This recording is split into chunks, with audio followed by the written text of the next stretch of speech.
Nolan gave Ida the ferry booth key as if he were tipping a waitress. "Forgot you still had this," he said, dropping it into her gloved palm. "So you're not leaving empty-handed."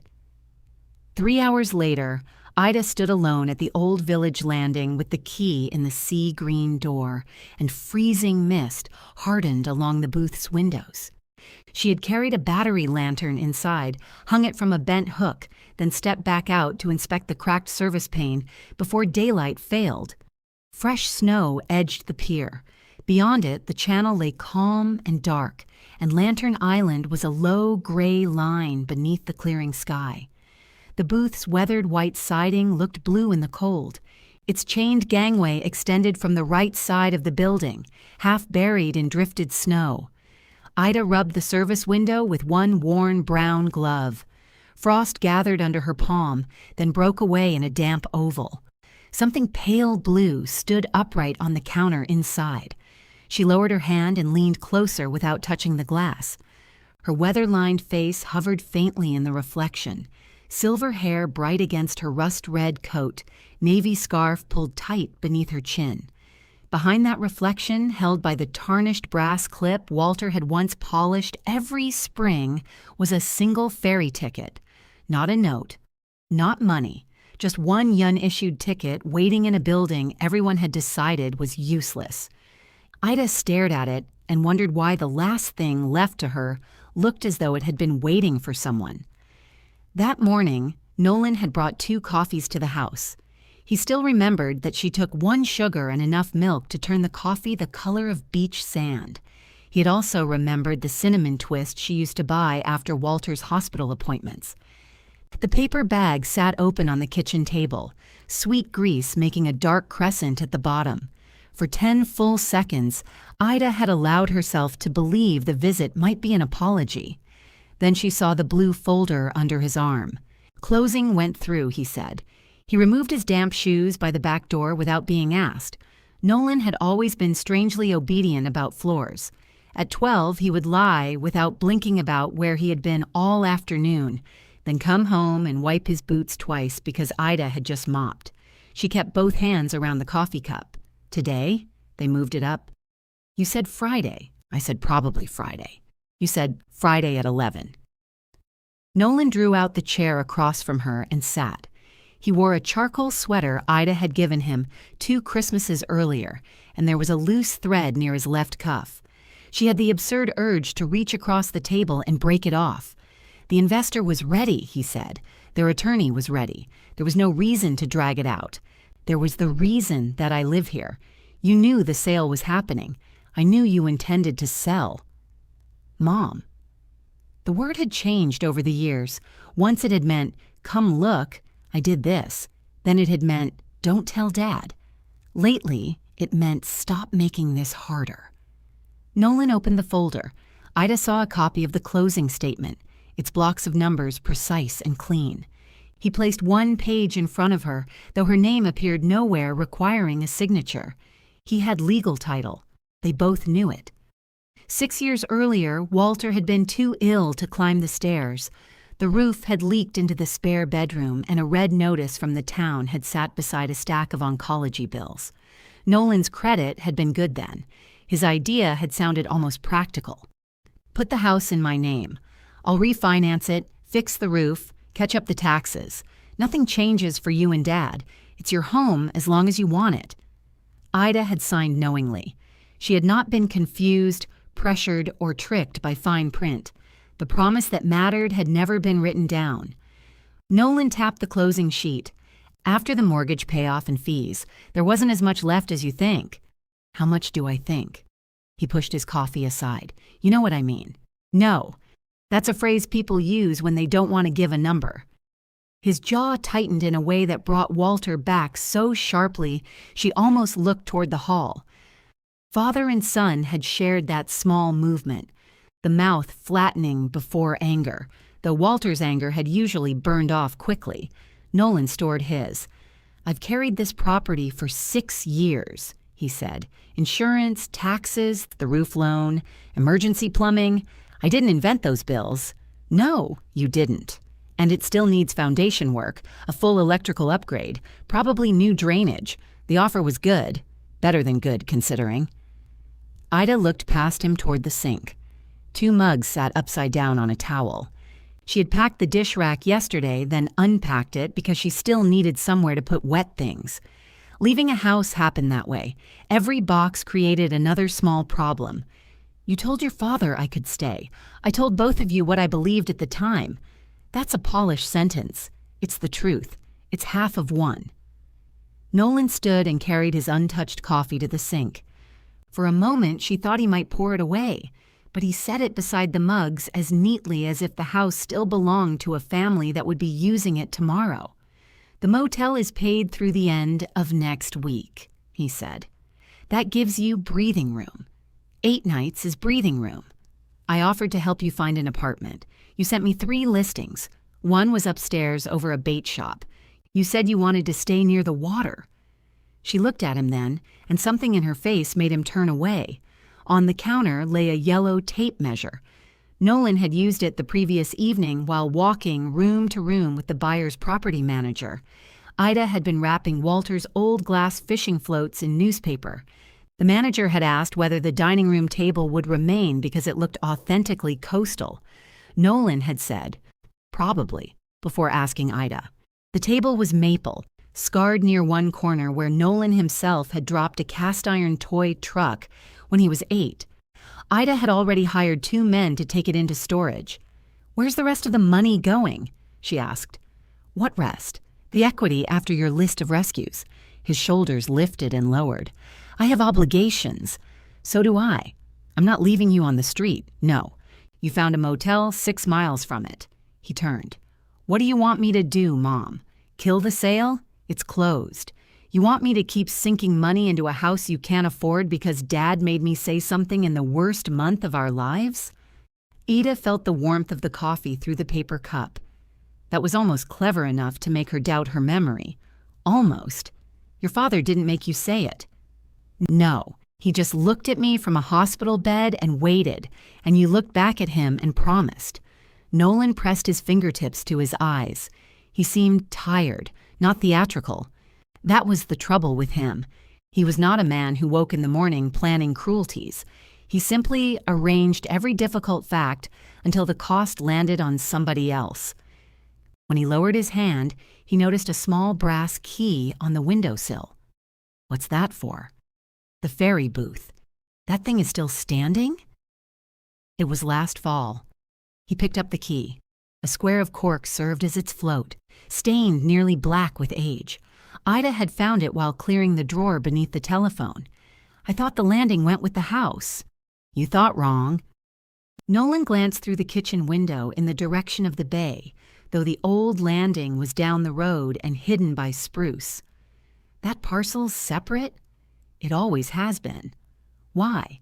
Because the ferry company sold us the house and landing at different times. The house deed went to both of us. The landing parcel went to me. He gave a short laugh. Well, there you go. There I go where? You own waterfront. I own a strip of snow, a condemned-looking shed, and part of a pier no one has used in years. Still, better than nothing. He dropped the key into her open palm. So you're not leaving empty-handed. Now, at the landing, Ida stepped away from the service window and tried the booth door again. The wood had swollen in its frame. She put her shoulder against it, stopped when her hip complained, then used the flat metal scraper she had brought from the house to chip ice away from the threshold. The door opened with a groan and a scatter of brittle paint. Cold, salt, cedar, mouse droppings. The smell was so specific that for a moment she was 43 again, carrying payroll envelopes under her coat, while Walter argued with a fuel supplier on the telephone. She waited for the memory to pass. The lantern threw an amber circle across the rear wall. Its light was practical rather than comforting. The booth had no power now. One ceiling panel sagged, and a dark stain ran beneath the cracked window. The counter still divided the public side from the narrow bookkeeping space, though the little gate at one end hung from a single hinge. Ida brushed snow from her boots and moved carefully. She was capable of climbing over the counter if she had to. She was also 72 and alone on an icy pier, which made climbing over counters a poor opening decision. The gate protested, but moved. On the counter, the faded blue ticket waited in its brass clip. Ida approached it slowly, annoyed with herself for doing so. It was paper. Old paper had no power except what people supplied. She pulled off her right glove and touched the edge. The ticket came free with a dry whisper. Its corners were soft, but the ink had survived. One side carried the old company name and a serial number. A date had been stamped across the bottom. She knew that date. October 14th, 18 years earlier, the route's last operating day. Beneath the date in block letters was the destination, Lantern Island. Ida turned the ticket over. Blank. "Well," she said to the empty booth, "you're no help at all." The booth answered with a tick from the cooling lantern. She nearly laughed. It came out as one breath, sharp and white in the cold. Walter would have answered her. He would have invented a voice for the ticket, probably something pompous and British, until she told him to stop. She set the ticket back in the clip, then changed her mind and picked it up again. Outside, the pale sun slipped beneath a band of cloud and laid a narrow path of light across the channel. Lantern Island remained low in the distance, no grander than a smudge of pine, rock, and snow.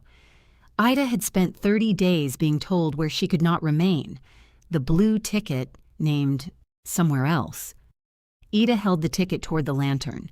The old paper was the blue of a washed work shirt, darker where the brass clip had pressed it for 18 years. The serial number was printed along one edge. Below the destination, a line for the fare had been left blank. Walter used to say a blank space bothered her more than an insult, because at least an insult had committed to something. She slipped the ticket into the breast pocket of her coat and examined the counter. Dust lay thick everywhere except for a clean, narrow line beneath the clip.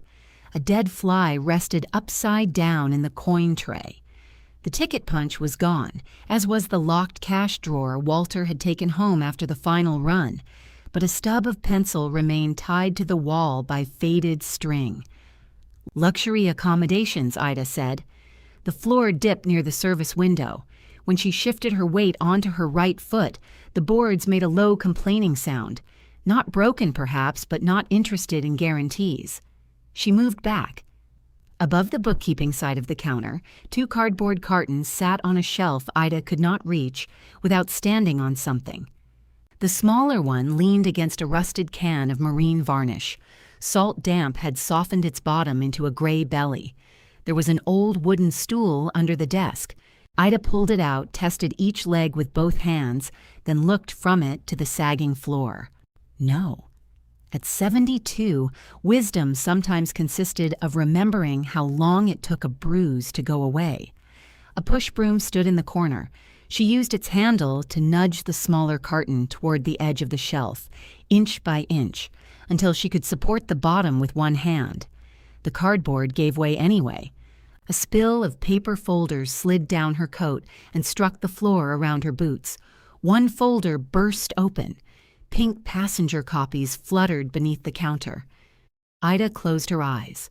Walter's imagined voice said, "Excellent system, sweetheart." Quiet. She crouched slowly and gathered what she could. Her knees objected, then her back joined the discussion.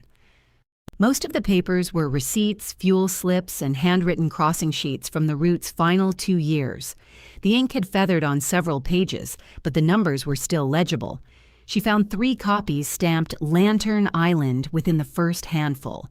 One listed 11 passengers on a Tuesday in February. Ida read it twice. 11 was not a crowd, but it was not nobody. The light outside thinned. She stacked the loose papers inside the least damaged folder and tucked it beneath her arm. The larger carton would have to wait for daylight and someone with a ladder. She did not like the word someone. It sounded expensive. Before leaving, she returned the lantern to the hook and looked through the service window from inside. The oval she had cleared was already clouding at the edges. Beyond it, the island seemed closer in the dark, though she knew that was a trick of the narrowing view. The booth's old lock resisted twice. Ida pulled the door hard against its warped frame until the bolt caught, then checked it with both hands. She walked back toward her car along the roadside of the snow-edged pier, rather than over its boards. The cold had stiffened her fingers inside her gloves. Her car was 12 years old and smelled faintly of Walter's peppermint gum no matter how often she cleaned it.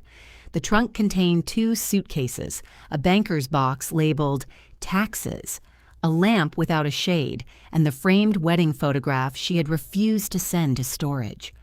The passenger seat held a paper sack of things she had forgotten to pack until that morning. Aspirin, clothespins, a jar of mustard, 3 batteries of the wrong size.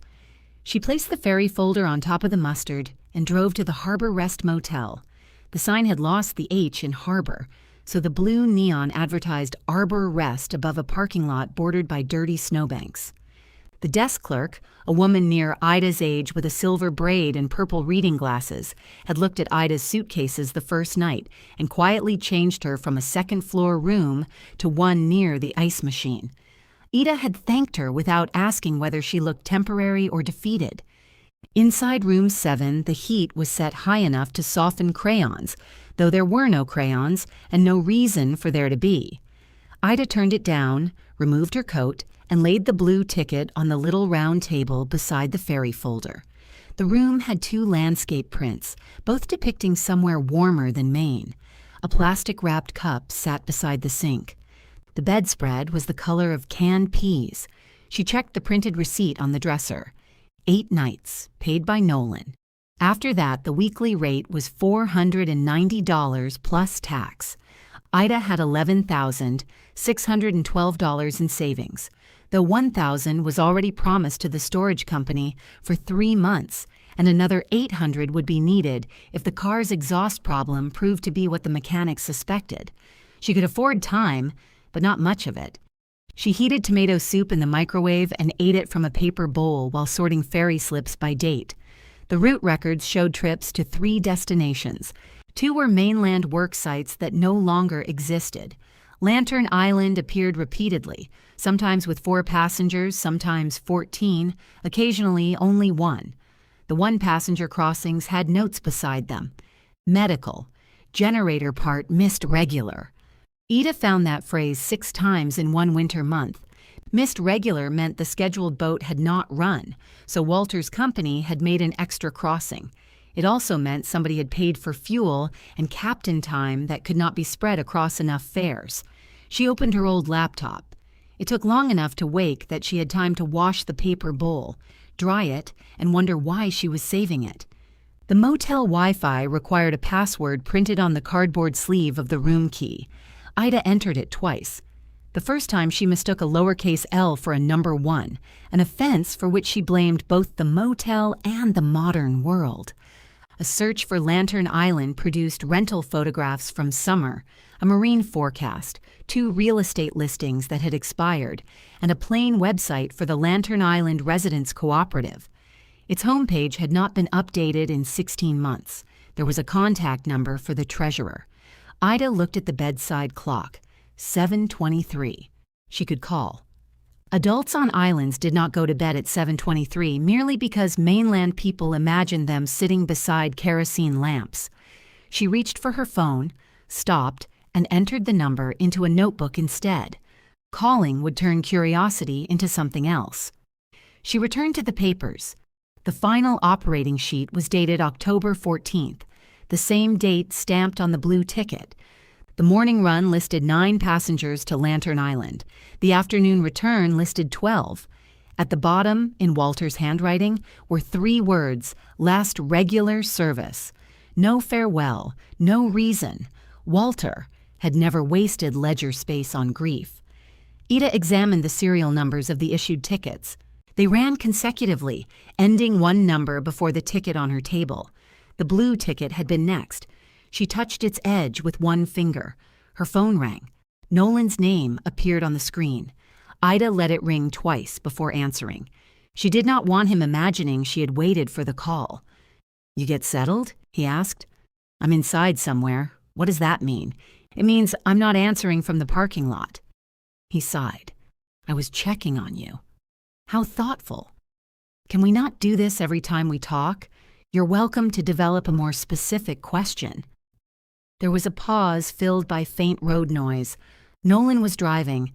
She pictured one hand at the top of the wheel, his phone connected through the car, the heater aimed at his feet because he hated hot air on his face. "Did you go down to the landing?" he asked. Ida looked at the ticket. "Why?" "The key was gone. You gave it to me." "I know I gave it to you. I was asking if you went." "Yes." "What's it like?" "Cold." "Is the pier still there?" "Mostly." "Mostly?" "The fixed section is there. The gangway is chained. I didn't inspect it in the dark. I'm surprised the town hasn't made somebody tear it down. It isn't the town's." "I understand that now." His voice had taken on the careful calm he used when he wanted information, without admitting he wanted it. "The property manager asked about water access after I mentioned the old landing. You mentioned it quickly. It came up. Things do." "Mom, I'm not starting anything. The buyer assumed the parcel belonged with the house. The buyer should read what the buyer signs. That's fair. I just need to be clear. You have the deed?" "Yes." "Where?" "Somewhere you don't need to worry about." "Jesus, I'm trying to prevent confusion. You sold what you owned. I kept what I owned. I'm not confused." He became quiet. Ida could hear the clicking of his turn signal. "The booth isn't habitable," he said. "I wasn't planning to sleep on the counter, I know. I'm saying if this is about proving some point, what point would that be?" Another pause. Nolan could hear traps in his own words even when he had built them. "I'll call tomorrow," he said. "Don't call while you're driving." The line went dead. Ida set the phone face down. His concern had been real, so had his interest in the parcel. With Nolan, feelings and calculations shared a room without introducing themselves. She picked up the notebook and dialed the cooperative number before she could reconsider. A woman answered on the fourth ring. "Quinn residence." "May I speak to Mara Quinn?" "You are. My name is Ida Mercer." Nothing followed. Ida waited. "All right," Mara said eventually. "I own the old ferry landing across from Lantern Island." This time the silence had shape. "Do you?" Mara said. "Yes. We've had 3 people claim that in 10 years. I can imagine. One owned a lobster pound in Belfast. One wanted deposits for a dock he couldn't identify on a chart. The third was drunk. I'm sober, and I have a tax bill." Mara made a sound that might have been a laugh, but did not surrender enough warmth to qualify. "What do you want, Mrs. Mercer?" "Ida. And at the moment, information." "What kind?" "What happened after regular service ended? What happens anywhere? People with money pay private boats. People without money wait until their errands can be combined with somebody else's. People make arrangements, then weather changes, and the arrangements become apologies." Ida opened the Ferry folder. "How many people live there year-round?" "Depends who's asking." The woman who found a crossing sheet with 11 February passengers. Mara's breath moved close to the receiver. "What crossing sheet?" "October wasn't the last month in the box. I have records from 2 winters before the route closed. Walter Mercer's company ran the landing. You're Walter's Ida." The phrase touched her strangely. She had been Nolan's mother all day, the investor's holdover all month, and the motel's room 7 since Monday. Walter's Ida belonged to a life in which somebody knew where she fit. "I kept his books," she said. "My husband used to complain about your late fees." "Did he pay late?" "Constantly. Then he earned every one." Mara laughed properly this time, a low, startled sound. Ida pulled the notebook closer. "The website says there's a cooperative." "There is." "How many members?" 27 properties. 18 occupied year-round right now. Fewer people than that can commit to regular fares, if that's where you're headed. "I don't know where I'm headed." "Good. People who call with answers before questions usually want us to finance their education." Ida liked her despite herself. "What does a private crossing cost?" she asked. "It varies. $70 to $120 one way, more if the captain has to come empty from another harbor. We combine trips when we can. How often do people need the mainland? Need, daily, pay for, less, and freight, groceries, prescriptions, repair parts, propane fittings, whatever the regular carrier won't take or won't bring when we need it. Ida wrote until the ache in her right hand forced her to shake her fingers. Mara said, "What kind of boat do you have?" "None." "Captain?" "None." "Passenger permit?" "No." "Insurance?" "No." "Usable gangway?" "Almost certainly no." The questions landed one after another with almost comic efficiency. Ida stared at her list. "You've made your point." "I'm not making a point. I'm making sure you understand that an old ticket window is not ferry service." Ida looked across the motel room at her rust-red coat hanging from the bathroom door. The blue ticket lay beside a receipt for tomato soup and laundry detergent. "I understand that better than most." "Then why did you call?" Ida could have said because her son had sold her home. Because she had 8 paid nights and a set of keys to a building with no electricity. Because one blue ticket had felt for 10 foolish minutes like the only object left in Maine that expected something from her. Instead, she said, "Your regular route carried 11 people on a Tuesday in February. That was 18 years ago. Yes, half the island was younger. So was I." Mara was silent. Ida turned to Walter's last operating sheet, but there were enough passengers for scheduled service then. "I want to know whether the need disappeared or only the service." "You really kept the books? For 19 years. And you own the mainland landing outright?" "Yes." "No mortgage on the parcel?" "No." Mara's voice changed, not softening exactly, but moving from the doorway into the room. "Our cooperative minutes go back farther than your route records," she said. "We also have logs of shared private crossings for the past 5 years. Not perfect logs. People forget cash trips when they're embarrassed by what they paid. Would you let me see them? I might let you look at copies. I'm not handing originals to a voice on the phone. That's sensible. I come over Thursday for banking and supplies. If the weather holds, I can meet you at 11. Ida glanced at the motel calendar pad. Thursday was 2 days away. "Where?" "The Harbor Bell Diner." "I know it. Bring the winter sheets and proof you own the landing." Ida's pencil stopped. "My deed stays with me." I said proof, not surrender. You ask like a banker. I'm a treasurer. Bankers have chairs with padding. Despite the room, the money, Nolan, and the blue ticket that promised nothing, Ida smiled. "All right," she said. "Thursday at 11. After they hung up, she remained at the table with the receiver warm in her hand. The heater clicked off. Without its hum, she could hear the ice machine laboring through the wall. She wrote Mara Quinn at the top of a clean page. Then beneath it, "Need did not disappear." Ida studied the sentence. It sounded too certain. She drew one line through it and wrote instead, "Find out what need costs." The motel's ice machine woke Ida at 4:17 with a grinding cough and a final triumphant crash. She lay beneath the pea-green bedspread, staring at the dark ceiling while the pipes clicked in the wall. Her first thought was that the booth roof needed flashing above the service window. Her second was that she had no business thinking about flashing before she knew whether the floor could hold a paying customer. By 5, she had made 2 lists. The first was headed Questions for Mara. The second was headed Reasons Not to Be Foolish. That list grew faster. No boat, no captain, no inspection, no power, no heat, no usable gangway, unknown insurance, unknown permits, unknown present demand. Underneath, she wrote, Motel, 6 paid nights remaining. She looked at both pages, added coffee to a third list, and got dressed. The woman with the silver braid was behind the motel desk reading a paperback with a shirtless man on the cover. She closed it over one finger when Ida entered. "You're up offensively early," she said. "So are you. I'm paid to suffer." A badge on her cardigan said, June. Ida bought a cup of coffee from the lobby machine. It smelled better than it tasted, which was one of coffee's more dependable betrayals. "Do you know anyone who rents ladders?" Ida asked. June studied her. "How tall? The ladder or the person using it?" "The foolishness.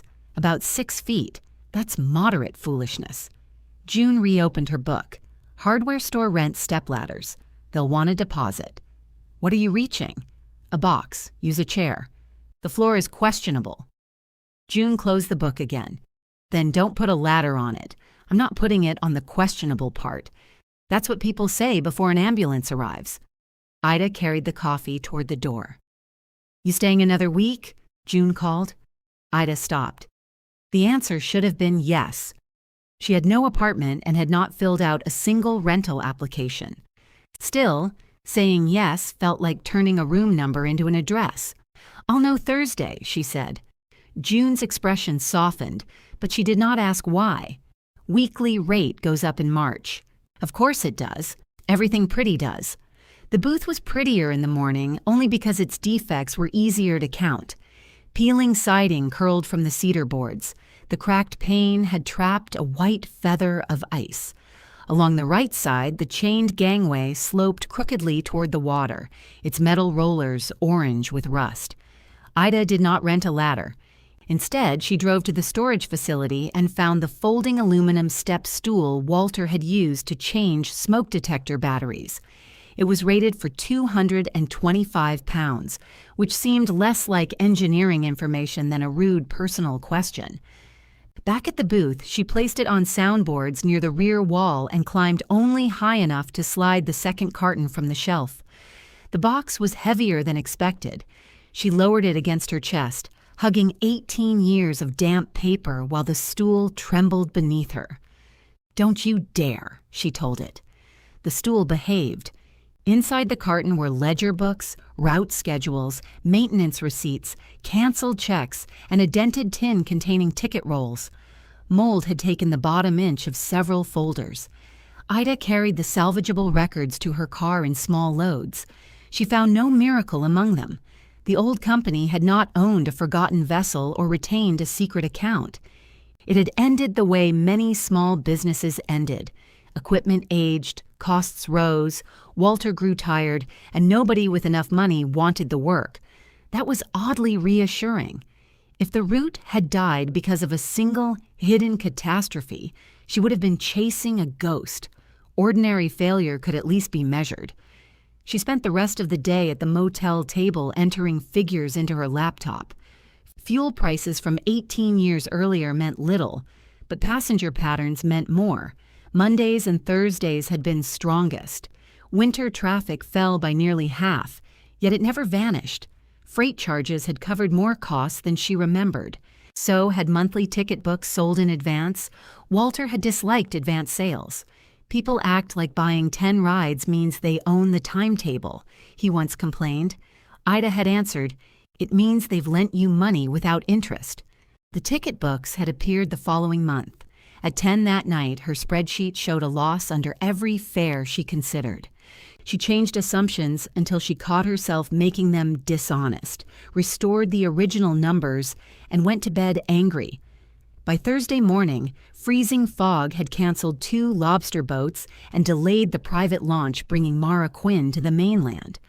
Ida sat in a booth at the Harbor Bell Diner, with Walter's records stacked beside her, and her own deed sealed inside a plastic document sleeve. At 11:20, the waitress refilled Ida's coffee without asking. At 11:40, Ida ordered toast so the table would continue belonging to her.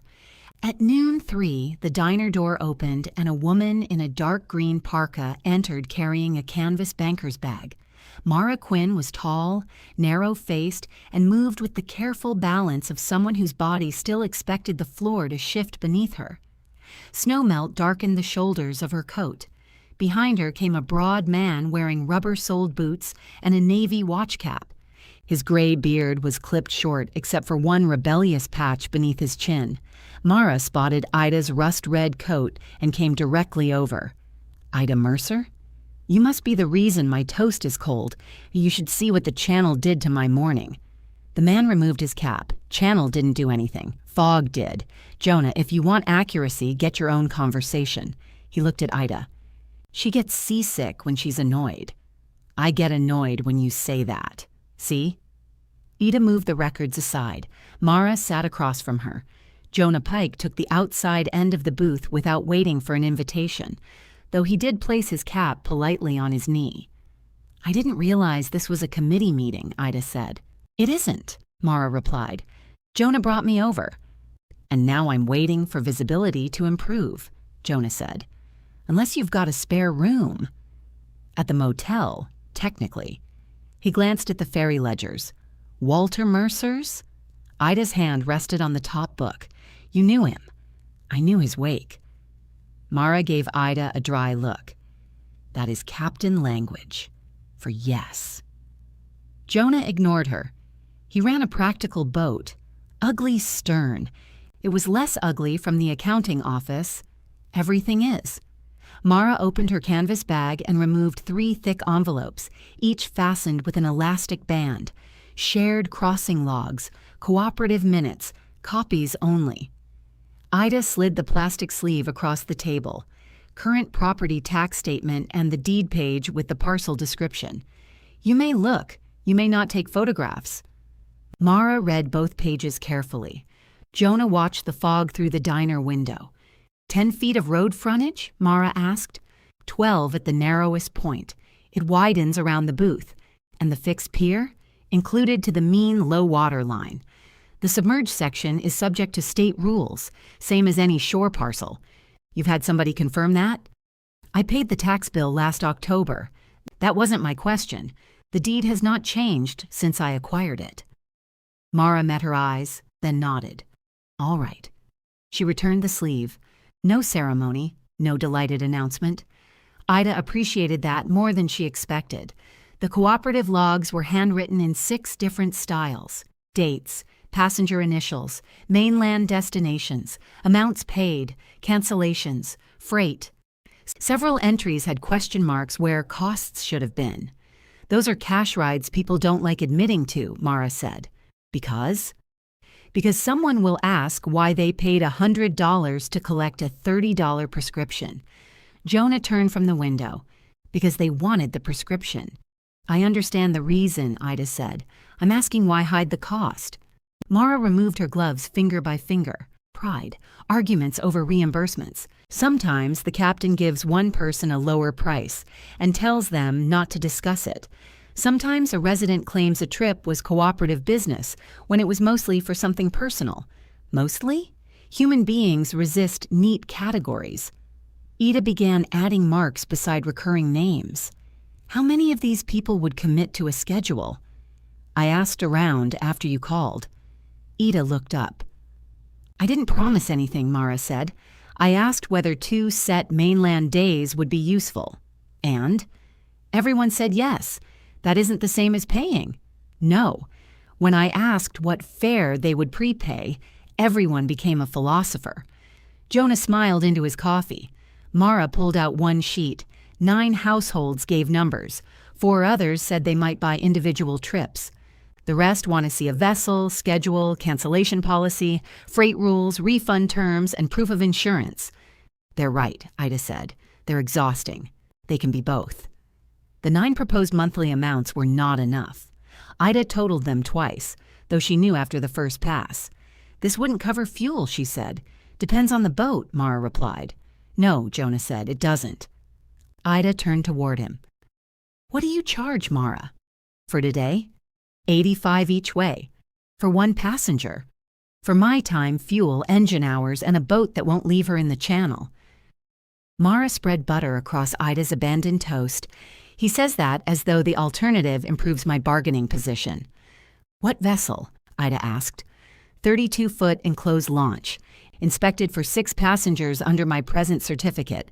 I use it for service calls, mechanic work, private transport. 6 wouldn't cover what the old route carried. 6 is what I'm allowed. Want 12? Use a different vessel and a different inspection standard. Could you make scheduled crossings? Jonah looked at her for a long moment. His eyes were lighter than she expected, nearly colorless. I can make any crossing I consider safe, he said. Could I make money on your schedule? Probably not. I don't have a schedule. Then you can't lose money on it. Excellent start. Mara ate another piece of toast. Ida opened her laptop and turned it toward them. I used current retail fuel estimates, not the old numbers. Insurance is a guess. Maintenance reserve is probably low. Jonah leaned closer. It is. You haven't read it. I can see the percentage from here. What should it be? Depends on vessel hours, engine, docking conditions, and how often islanders expect me to carry transmissions disguised as groceries. That happened once, Mara said. It leaked. Ida changed the percentage. Jonah gave her a price for a minimum call-out, then a lower hourly rate if crossings could fit around his existing mechanic work. He corrected her fuel consumption and added winter engine heating costs. Mara objected to a freight minimum. Ida left it in. Within 20 minutes, the red loss at the bottom of the sheet had doubled. Mara sat back. Well, that's cheerful. It's honest, Ida said. Jonah pointed at the passenger column. You're assuming one-way loads. If your morning trip goes island to mainland with 5 passengers and returns empty, that empty run eats you. Same in reverse at night. Then the schedule must create demand in both directions. What mainland demand? Ida thought of summer rentals and dismissed them. Seasonal passengers could help later, but they would not sustain March. Workers, Mara said. Contractors. Home care aides. Utility crews. Not daily, Jonah replied. Freight on the return, Ida said. Passengers out, consolidated orders back, charge by space or weight. Jonah's finger stayed on the spreadsheet. That starts to resemble a route, he said. Not necessarily a good one. Better than a blank column. The waitress arrived with the check. Mara reached for it. Ida put her palm over the paper. You brought the records. You bought cold toast. Then we're even. Jonah looked outside. The fog had lifted enough to reveal the opposite roofs across the harbor. If you're serious, he said, your first problem isn't passengers. It's the landing. I know. No, you've looked at it. That isn't knowing. Pilings could be split below the waterline. Fixed section could pull away on a spring tide. Gangway hardware's probably done. What would you charge to inspect it? I'm a mechanic, not a marine surveyor. What would you charge to tell me whether it's worth paying a marine surveyor? Jonah considered her, then named a figure. It was more than Ida wanted and less than she feared. Mara pushed the crossing logs toward her. Keep the copies until Monday. Ida closed the laptop. Saturday morning? Jonah picked up his cap. Low tide is at 8:30. I'll meet you at the booth at 8. 8:30. Looking longer won't lower the tide. He stood, and Mara slid out after him. At the door, Jonah paused. Don't unchain the gangway before I get there. I wasn't going to. Good. He put on his cap. Means you're teachable, he said, and followed Mara into the clearing fog. At low tide, the channel smelled of iron, kelp, and everything the sea preferred not to discuss. Jonah arrived at 8:29 in a mud-splashed pickup with a ladder rack, 2 toolboxes, and a paper cup balanced on the dashboard. He stepped out wearing insulated coveralls and the same navy watch cap. You're early, Ida said. You're earlier. I own the place. That doesn't improve the tide. He took a coil of line from the truck bed, then stopped beside the booth and looked from the sea-green door to the fixed pier. He did not make the sympathetic face people used around old buildings owned by older women. He made a mechanic's face, eyes narrowed, mouth still, attention moving to wherever failure was most likely. Ida preferred it. Fresh snow had melted into a hard crust along the road. She had spread sand near the threshold and cleared a narrow path to the landward end of the pier. Her back had informed her, midway through the work, that shoveling had been invented by enemies. Jonah noticed the path. You do that this morning? Somebody did. Somebody should stop at sensible intervals. Somebody did. She complained during them. He grunted, which might have been approval.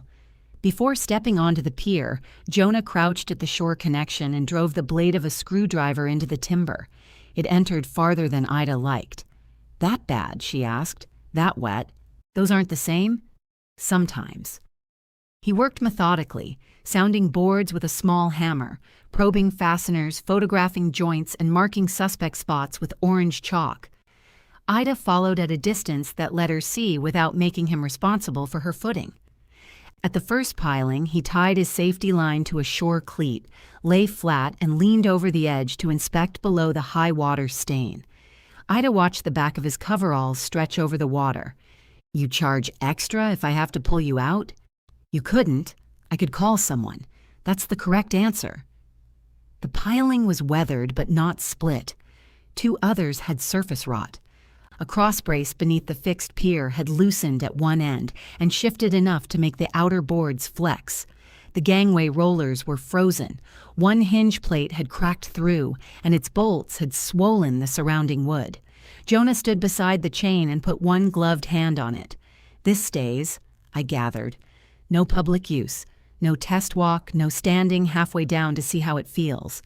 I don't test brakes by driving toward cliffs either. People become imaginative around water. He photographed the hinge plate, then studied the float below. The float sat crooked at low tide, its near corner resting too low. Waterlogged? Ida asked. Possibly. Or a chamber's breached. Surveyor will need it hauled or inspected by a diver. How much? For which unpleasant answer? Both. He gave her 2 estimates. One made her lips press together. The other made her calculate how many motel nights it represented. Jonah noticed. This is the cheap stage. You have a gift. I've been told. For crushing hope? For finding rot before people stand on it. They moved into the booth.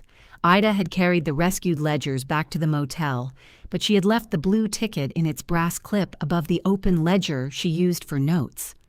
The little battery lantern hung from the bent hook, even though daylight came through the service windows. Jonah saw the ticket. That the one? Ida looked at him. Mara told you? Mara tells me everything except what she says she hasn't. It was clipped there when I arrived. He leaned close enough to read the destination, but did not touch it. Last number in the roll? Yes. Walter always finished a roll before opening another. I know. He hated waste. He hated admitting he had bought too much of anything. Jonah smiled. That too. Ida studied him. How well did you know my husband? Not socially. I repaired the reduction gear on his launch twice, towed him once when his cooling intake clogged. He told me a belt failed. A belt did fail. After the intake clogged? More or less. Ida folded her arms. He paid you to keep that quiet? No. He bought me breakfast and asked me not to upset you. By lying. By editing. I kept the maintenance accounts. I pointed that out. And? Walter said marriage contains departments. That sounded so exactly like him that Ida's irritation lost its footing. She turned away before Jonah could see her smile. He inspected the ceiling stain and the cracked window. The building itself was better than the pier. The roof needed patching, the sill under the service pane needed replacement, and the electrical system had to be treated as non-existent until an electrician said otherwise.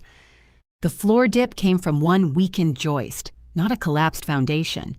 Structurally repairable, Jonah said. The words landed with more force than they deserved. Ida put a hand on the counter. You're sure? I'm sure it's worth asking a carpenter. That's not the same as promising you a business. I didn't ask for a promise. No. But people hear one when a repair estimate is lower than expected. Outside, tires ground over roadside gravel. A dark SUV pulled in behind Ida's car. Nolan got out, wearing clean boots and no hat, already looking annoyed by the cold. He stared at Jonah's truck, the orange chalk marks on the pier, and the open booth door. Ida felt something in her body close. Nolan came toward them. What's going on? Good morning, she said. I called twice. My phone's in the car. Jonah stepped out of the booth carrying his tool bag. Nolan looked him over. You inspecting this? Looking, Jonah said. For what? Things that need inspection. Nolan turned to Ida. Can I talk to you? You are. Privately. Jonah nodded toward the fixed pier. I need measurements. He walked away without hurry. Ida appreciated that he neither defended her nor stayed close enough to listen. Nolan lowered his voice. "Who is that?" "Jonah Pike. That clears everything up. He's a licensed captain and marine mechanic." "Why do you need a captain?" "Today, I need someone who knows what a bad pier looks like." Nolan glanced at the orange marks. "Mom, this is exactly what I was afraid you'd do." "You were afraid I'd order chalk? You're spending money on a structure that should probably be demolished. Then it's fortunate I'm paying someone to determine that." "With what money?" "Mine. You have limited savings. So does half the country. We still buy things. This isn't buying groceries. This is what you do when you're upset. You find a project and work until you don't have to think." It was close enough to truth that she hated him for saying it. After Walter died, Ida had repainted the pantry, reorganized every medical receipt, and scrubbed the grout behind the downstairs toilet with a toothbrush. Nolan had found her there at midnight and taken the bleach away. He had made tea. He had sat on the bathroom floor with her. The man standing before her was still that man. He was also the man who had sold her home. "I'm thinking now," she said, "about opening a Ferry. I haven't decided what I'm opening. The buyer's manager asked me again about this parcel." "There it is." "What? The reason you called twice?" Nolan exhaled and looked toward the water. "They're planning improvements at the house. The landing could make sense as part of the whole property. It isn't part of the whole property. I know that. You keep having to say so.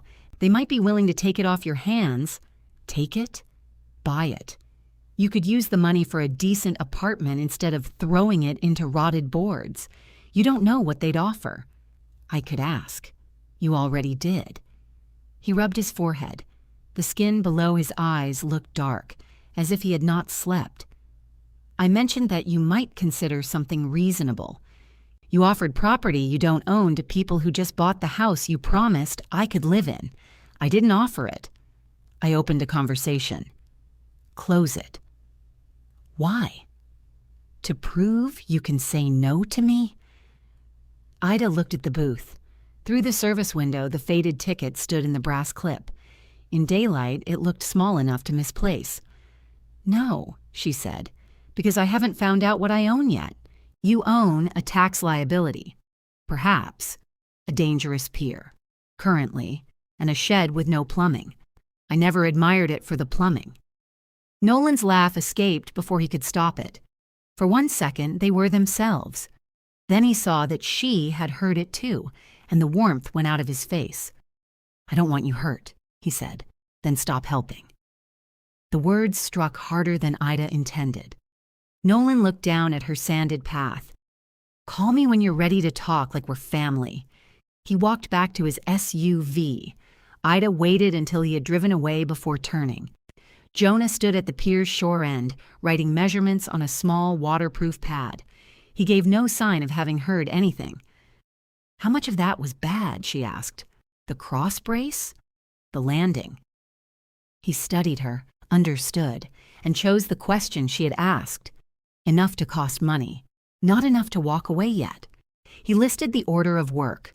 First a qualified marine surveyor for the fixed pier and float, then written repair specifications.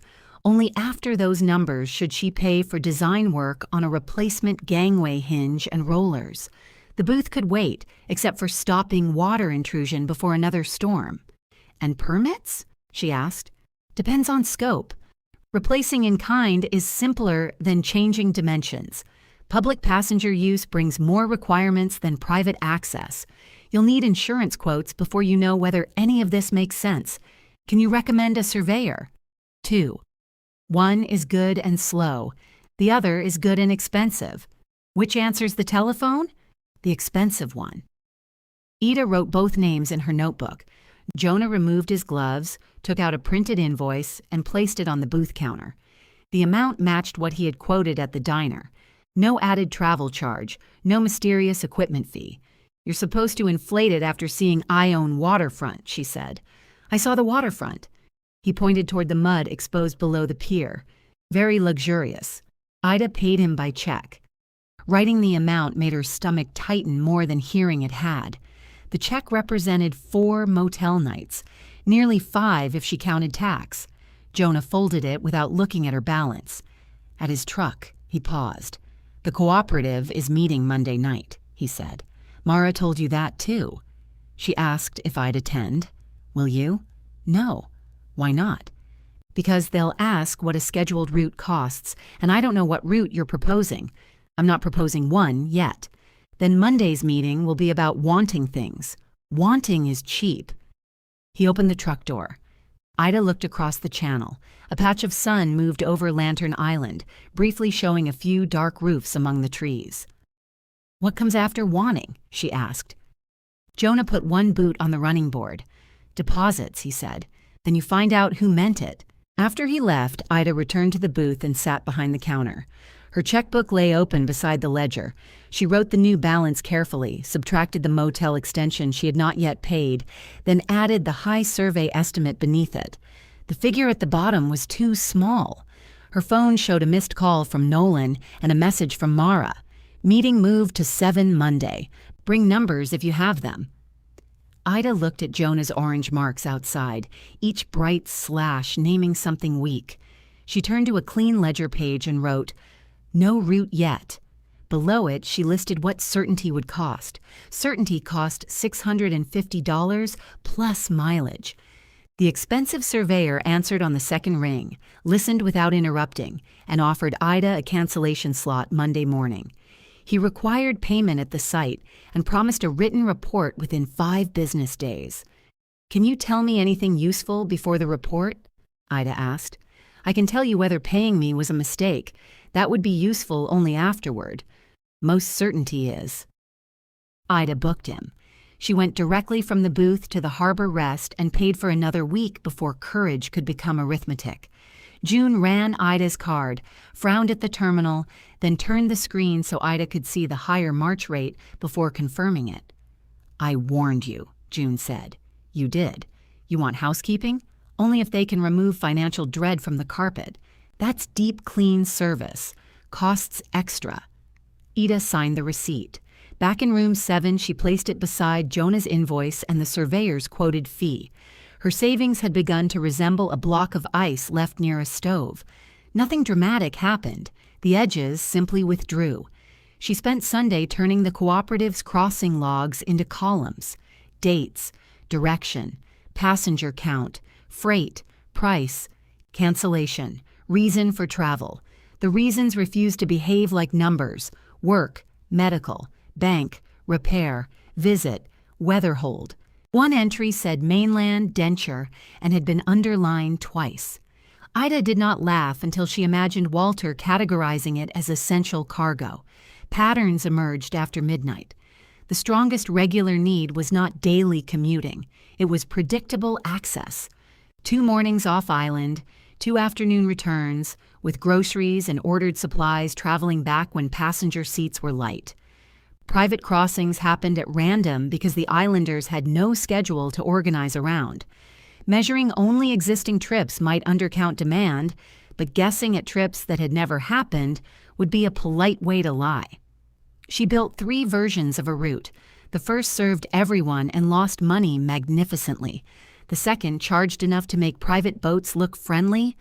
The third ran only 2 days a week, required prepaid monthly ride bundles, charged separately for freight, and still depended on a captain accepting less than private charter rates in exchange for predictable work. She saved it under the name Possible, then renamed it Barely. Monday's surveyor was a compact man named Ellis Ward, who wore orange waterproof bibs and spoke to the pier more than he spoke to Ida.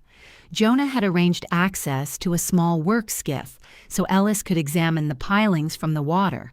Ida stayed on shore and watched him press, scrape, photograph, measure, and occasionally grunt. When he finished, he stood inside the booth with wet gloves tucked under one arm. The good news is nobody should tear it down. Ida waited. People usually interrupt there. I've met good news before. It often brings relatives. Ellis smiled. The shore connection needs reinforcement. 2 cross braces should be replaced. Most of the fixed decking is serviceable, though I'd replace 6 boards before public use. Pilings have life left. Float needs pressure testing. Gangway hinge assembly is finished. How finished? It could fail politely while chained or impolitely under somebody. Keep it chained, yes. He gave her preliminary ranges. Even the lowest total exceeded half her savings. The highest would leave her unable to pay motel and storage costs through spring. Can repairs be staged? She asked. Some. Safe private access and approved public passenger access aren't the same target. I'm interested in the second. Then don't let a carpenter sell you the first. He pointed to the service window. The sill repair and roof flashing were separate from the pier work. Electrical service was another problem. Heating the booth for an employee, even an owner-employee, could bring additional requirements. Is there anything that doesn't require another person with an invoice? Ida asked. You can paint it yourself. In winter? No. He accepted her check and left. Ida stood at the counter afterward, looking at the blue ticket in its clip. It seemed smug. You were cheaper when you were only paper. At 3:30, Jonah's launch came alongside the town float 2 coves east, where private boats still operated.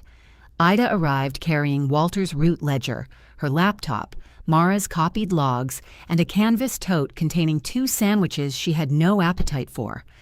The launch was 32 feet long, enclosed from the weather with dark blue hull paint, worn pale at the rub rail. It looked neither romantic nor alarming. Its stern deck carried 2 tool cases, a coil of yellow hose, and a boxed pump waiting for delivery. Jonah held the rail. Step when I say, not before. I've boarded boats. Then you know boats move. The launch rose half a foot against the float. Now. Ida stepped aboard. Her left knee bent more deeply than expected, and Jonah steadied her elbow without hauling her. He released her as soon as both feet were planted. Inside cabin, he said. Handhold on the right. I can see it.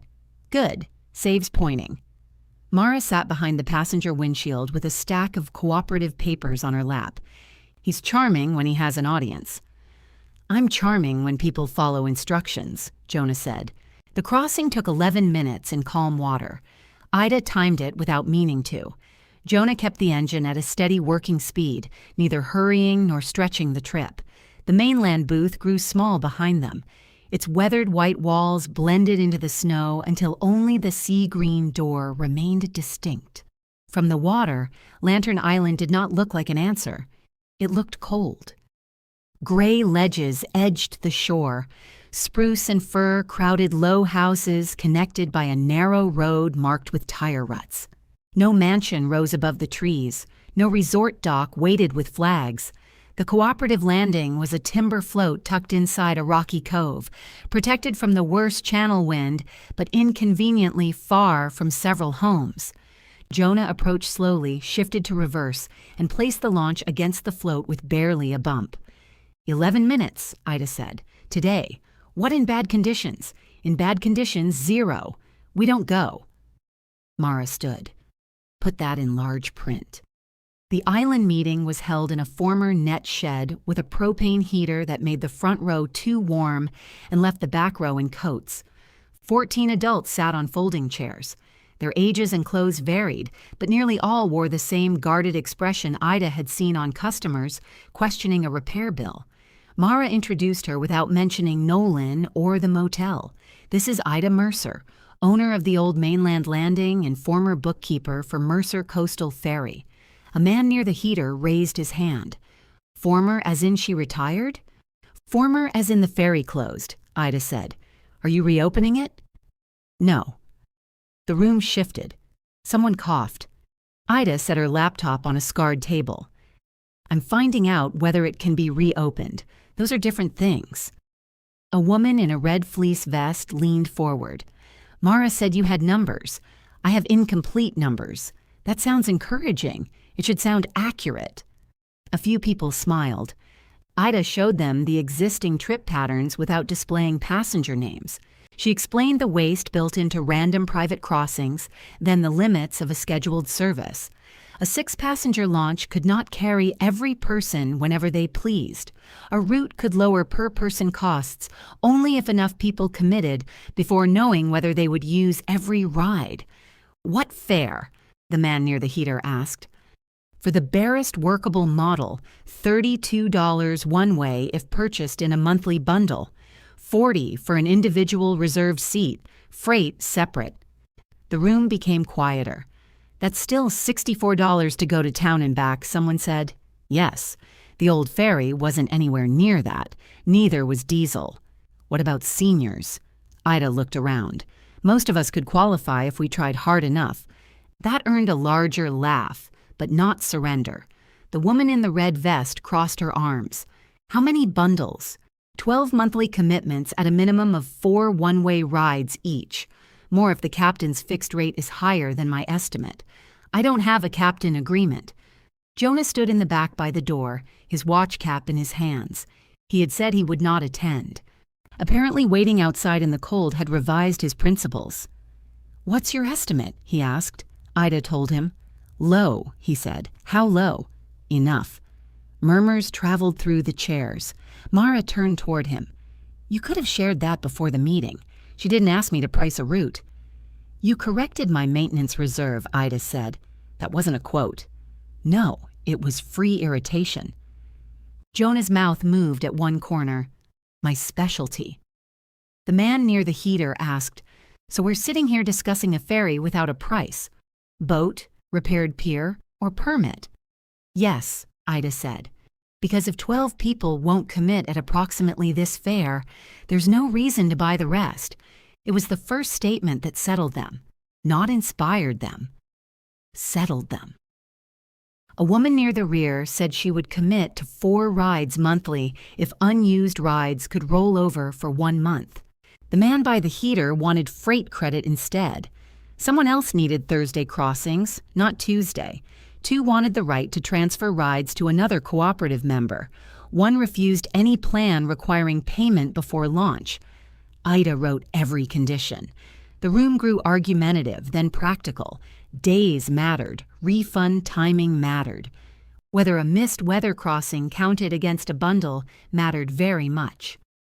Mara moved between speakers, cutting off repeated complaints and translating vague enthusiasm into actual quantities. When the last folding chair had been stacked, 7 people had written firm monthly amounts beside their names. 3 others had requested final terms. 4 had declined. The total was better than the diner sheet and still not enough. Ida closed her laptop. Mara leaned against the table. Disappointed. Useful information is rarely flattering. That's not an answer. Yes. Mara gathered abandoned paper cups. Good. I was worried you enjoyed meetings. Jonah came forward and looked at the commitment page.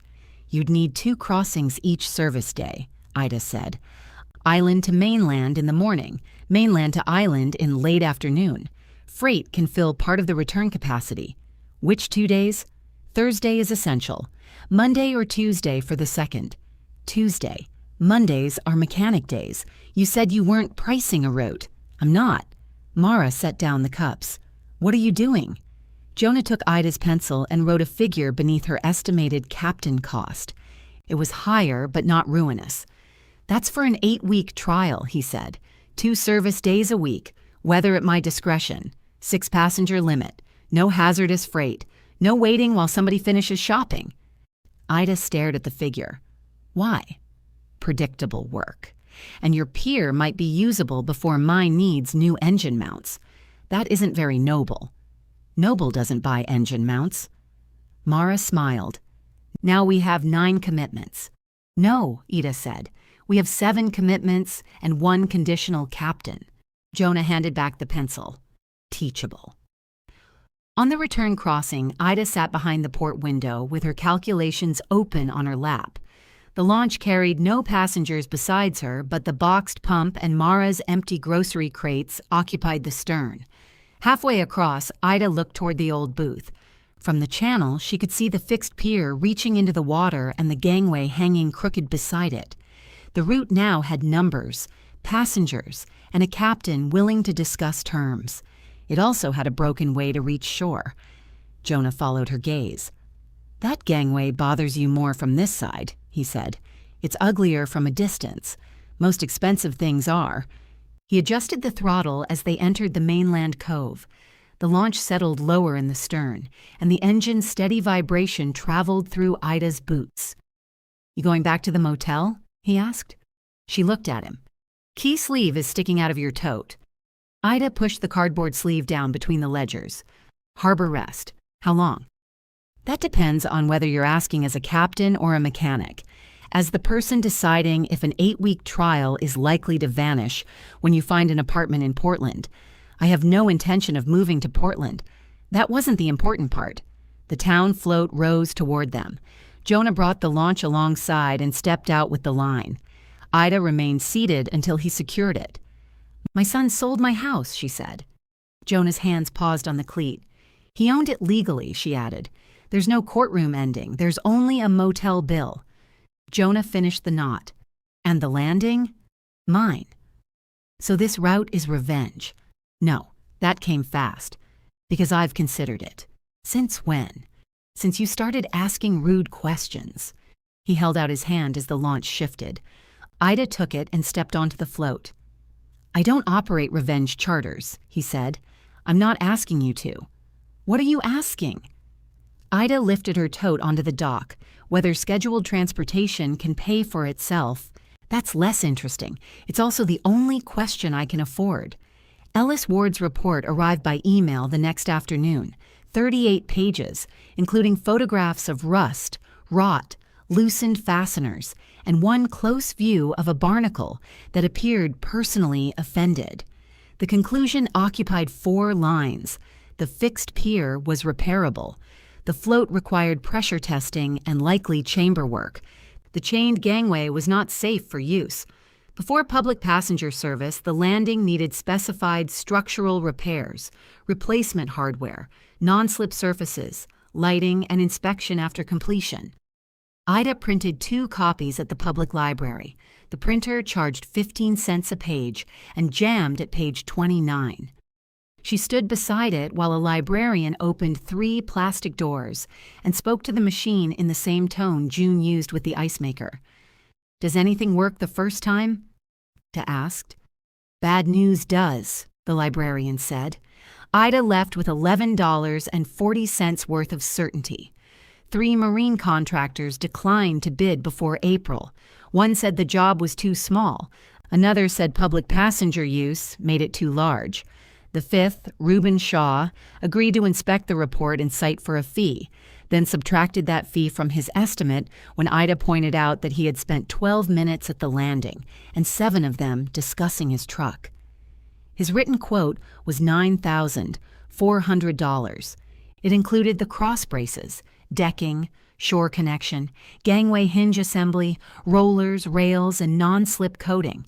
It did not include float chamber repair, electrical work, the booth sill, roof flashing, or permits. Ida read the number at the motel table until the digits stopped behaving like money. Her phone rang. "Tell me you're sitting down," Mara said. "I am. 10 firm commitments if rides roll over for 1 month. 2 more if Thursday evening returns leave no earlier than 5:30. "How firm?" "Firm in speech." "That's enthusiasm." "I know. Firm means signed terms and money held under refund conditions. You're a warm person, Ida. I'm a person paying $490 a week for a bedspread the color of peas." Mara became quiet. "You're still at the motel?" "For the moment." "You didn't say that at the meeting. It wasn't relevant. It seems relevant to why you're counting ferry passengers at midnight." "How do you know when I count?" "Your spreadsheet says last modified at 12:47. Ida closed the laptop as if Mara could see through it. "The pier quote is $9,400 before the float." Mara breathed out slowly. "That changes things," she said. "It changes how many things must happen in what order. You can't pay that. I can pay it. I can't pay it and be wrong. That's what I meant. No, they're different." Mara did not argue. Ida looked at the blue ticket propped against the lamp. She had brought it to the motel to compare serial records and had not returned it yet. In room 7's yellow light, The paper seemed nearly gray. I need actual deposits before authorizing public use repairs, Ida said. Not enough to pay for the pier, enough to prove the route has passengers. How much? 6 prepaid one-way rides per household at $32, $192, refundable if the service does not begin by the agreed date or if inspection fails. Some will want 4 rides. Then I need more households. And if they want transfer rights? Within the cooperative, yes, 1-month rollover, weather cancellations credited automatically. Mara was writing. Ida could hear the scratch. When do you need them? Before Ruben's quote expires. When is that? 10 days. You're giving islanders 10 days to hand money to a woman with a broken landing. I'm giving them 10 days to decide whether they want me to risk $9,000. After the call, Ida went to the lobby for coffee. June sat behind the desk with an open crossword puzzle and a bowl of shelled pistachios. 7 letters, she said. False display of courage. Marriage. 8. Bravado. June counted. You're useful. So I've been told by almost no one. A familiar dark SUV pulled into the lot. Ida stopped with the coffee halfway to her mouth. Nolan entered carrying a reusable grocery bag and a stack of envelopes bound with a rubber band. Cold air followed him through the door. June looked from him to Ida, assessed something, and returned to her crossword without greeting him. Your mail, Nolan said. Ida accepted the envelopes. Most were advertisements. Her bank statement was among them, along with a card from the dentist reminding her of a cleaning she had forgotten. What's in the bag? Some things left in the pantry. Your blue Dutch oven, spices, that little radio. The radio was in the laundry room. Okay, you went through the pantry after I left. The cleaning crew boxed it, and you checked the box. He shifted the bag to his other hand. I thought you'd want this stuff. I do. Gratitude arrived beside resentment and refused to wait its turn. Thank you, Ida said. Nolan glanced toward June, then lowered his voice. Can we talk outside? It's 19 degrees. My car's warm. That sounds like a threat. June's mouth twitched over the crossword. They sat in Nolan's SUV with the engine running. He kept his hands on the steering wheel, though they were parked. Ida placed the grocery bag at her feet and held the mail against her lap. The buyer made an offer for the landing, he said. Of course they did. $48,000. The number entered the car and occupied most of it. Ida looked through the windshield at the motel rooms. 2 doors down from hers, a man in work pants shook a vending machine, then stepped back to consider whether violence would improve the result. Cash, Nolan continued. They cover closing costs. You wouldn't need to repair anything. How much would you receive? Nothing. Nothing?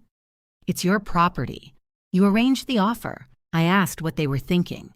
I told them title was yours and any deal would be directly with you. Ida studied his face. Why? Because you assume every move I make has a trap in it. That isn't an answer, because $48,000 could get you stable. First year's rent, moving costs, money left over. More if you choose someplace modest. After that, you'd have Social Security, and rent increases. We can work on a long-term plan. Ida turned toward him. We? He flinched almost invisibly. I know you're angry. What gave it away? I also know you paid somebody to inspect the pier and you're talking to people on the island. The property manager saw a contractor down there. The property manager spends a great deal of time looking at property they didn't buy. I'm trying to stop you from losing your savings because you need the booth to mean something. It already means something. I get a tax bill. $48,000, Mom. It was enough to make refusal irresponsible and not enough to make acceptance safe. That was what made the offer cruel, though the buyer could not have known it. It priced the parcel exactly where fear could reach it. Nolan opened the center console and removed a folded page. They put the basic terms in writing. Ida did not take it. You asked me to close the conversation, he said. I should have. But I thought you deserved to see the number. Did you think I deserved part of the equity from the house? His eyes returned to the windshield. We've been over this. No, You've listed expenses. That isn't the same thing. I paid off a business credit line secured against the house. And the rest? Taxes, the remaining roof loan, closing costs, my own debts from carrying all of it. Your own debts. I'm not doing this in a motel parking lot. You chose the parking lot. Nolan switched off the engine. The sudden silence made the ticking dashboard sound loud. I spent years being the person who got called when something broke, he said. You and Dad made that transfer sound like help for me, but it made me responsible for a house neither of you could support. We did call you. Every furnace noise, every tax letter, every time Dad decided a patch could last another season, and you said the house was our home for life. I believed I could do it. Then at some point, you stopped believing and you forgot to tell me until there was a buyer. Nolan's face tightened. Take the offer. No. You haven't even read it. I heard the number. Then think about it. I will. He handed her the folded page. This time, she accepted it. At the motel table, Ida placed the offer beside Ruben's repair quote. Sell. $48,000, fewer immediate risks, no landing, no route, no reason for Mara Quinn to call after 10 days. Repair. At least $9,400, likely more, with no guarantee of permission, passengers, weather, or income. She added another line. Do nothing, motel until savings failed. The phone rang just before 9. Mara did not say hello. First deposit is in, she said.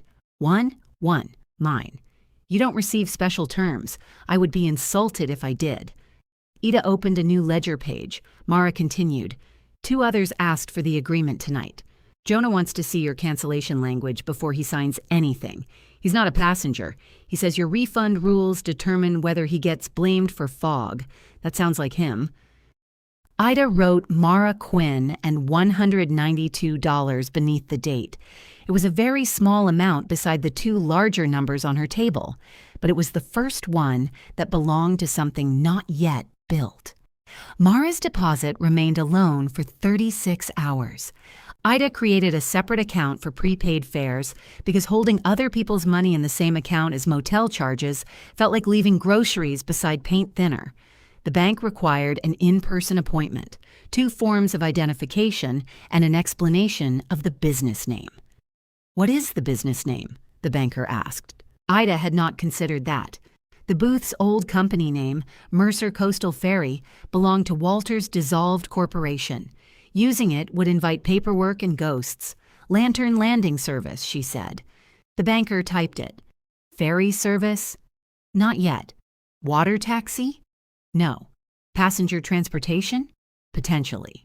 He stopped typing. What exactly does the business do? At present, it receives questions. He selected marine passenger service anyway. Ida deposited Mara's check, then emailed the draft passenger agreement to Jonah and Mara. Jonah returned it within an hour with 11 comments. Mara returned it 20 minutes later with 17. Jonah objected to the phrase service cancellation. Fog was not a cancellation, he wrote. It was a weather hold. Ida replied that passengers did not care what a missed crossing was called if they stood on the wrong side of the channel. He called. Cancellation implies somebody chose not to operate. Somebody does choose. You. Based on safe conditions. Then the agreement can say Captain declared weather cancellation. Hold cancellation. Hold means the trip may move later, and if it doesn't, then it becomes canceled. So you enjoy both words. I enjoy accurate ones. Ida changed the agreement to weather hold/cancellation and refused further discussion. His second objection concerned passenger lateness. He wanted the launch authorized to depart 5 minutes after the posted time. Mara wanted 10. Ida chose 7, which satisfied nobody and therefore seemed fair. The larger disagreement came from the budget. Jonah arrived at the booth with a thermos and found Ida behind the counter wearing 2 sweaters under her rust-red coat. A carpenter had replaced the rotted sill and temporarily sealed the cracked pane with clear acrylic. The booth was still unpowered, but less wind entered around the service window. Jonah put a printed spreadsheet on the counter. You left something out. What? You. I'm standing here. Your time. My bookkeeping is included in overhead at $0. It's an 8-week trial. So you work 8 weeks for nothing. I'll own the business. That doesn't feed you. I have Social Security. That doesn't make your time free. Ida took the spreadsheet and placed it beneath her ledger. If I add wages for myself, the passenger minimum rises. Then it rises. People are already hesitating. Your son teach you this? The question landed before either of them expected it. Jonah looked toward the window. Ida kept one hand on the ledger. Teach me what? That everybody else's labor costs money, but yours is family contribution. The booth became very quiet. Outside, the chained gangway knocked once against its stop as the tide moved beneath it. You know very little about my family, Ida said.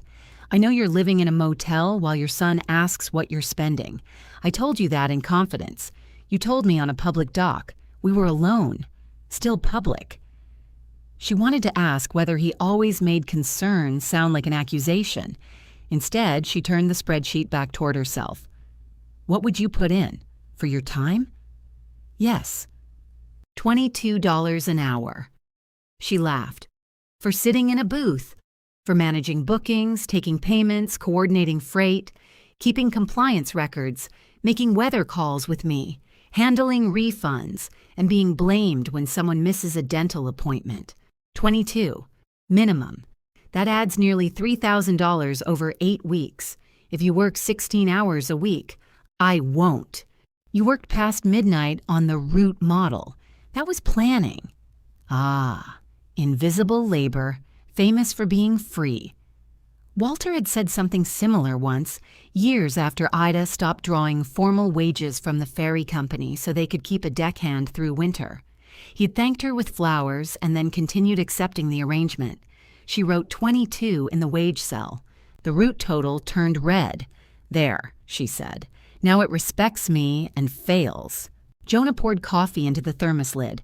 Better information. You and Mara should have that embroidered on a pillow. He offered her the lid. Ida accepted it. The coffee was strong and bitter. What motel? He asked. Harbor Rest. June still running the desk? You know her? She banned me for 6 months. Why? I repaired her car in the parking lot after she told me not to. Was the repair successful? Completely. That probably made it worse. It did. The second deposit arrived that afternoon. 2 more came the next morning. Ida issued receipts, recorded the funds, and sent each passenger the same written terms. By the 6th day, 8 households had paid. Mara called with updates morning and evening. One resident wanted the fare reduced if fuel prices fell. Another wished to reserve freight space without buying passenger rides. A third had mailed a check to the old Ferry company's address, which was now the house Nolan had sold. Can you retrieve it? Mara asked. I can ask. You sound thrilled. I practice when alone. Ida called Nolan.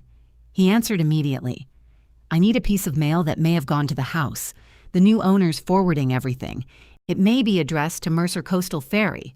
What kind of mail? A passenger deposit. Silence.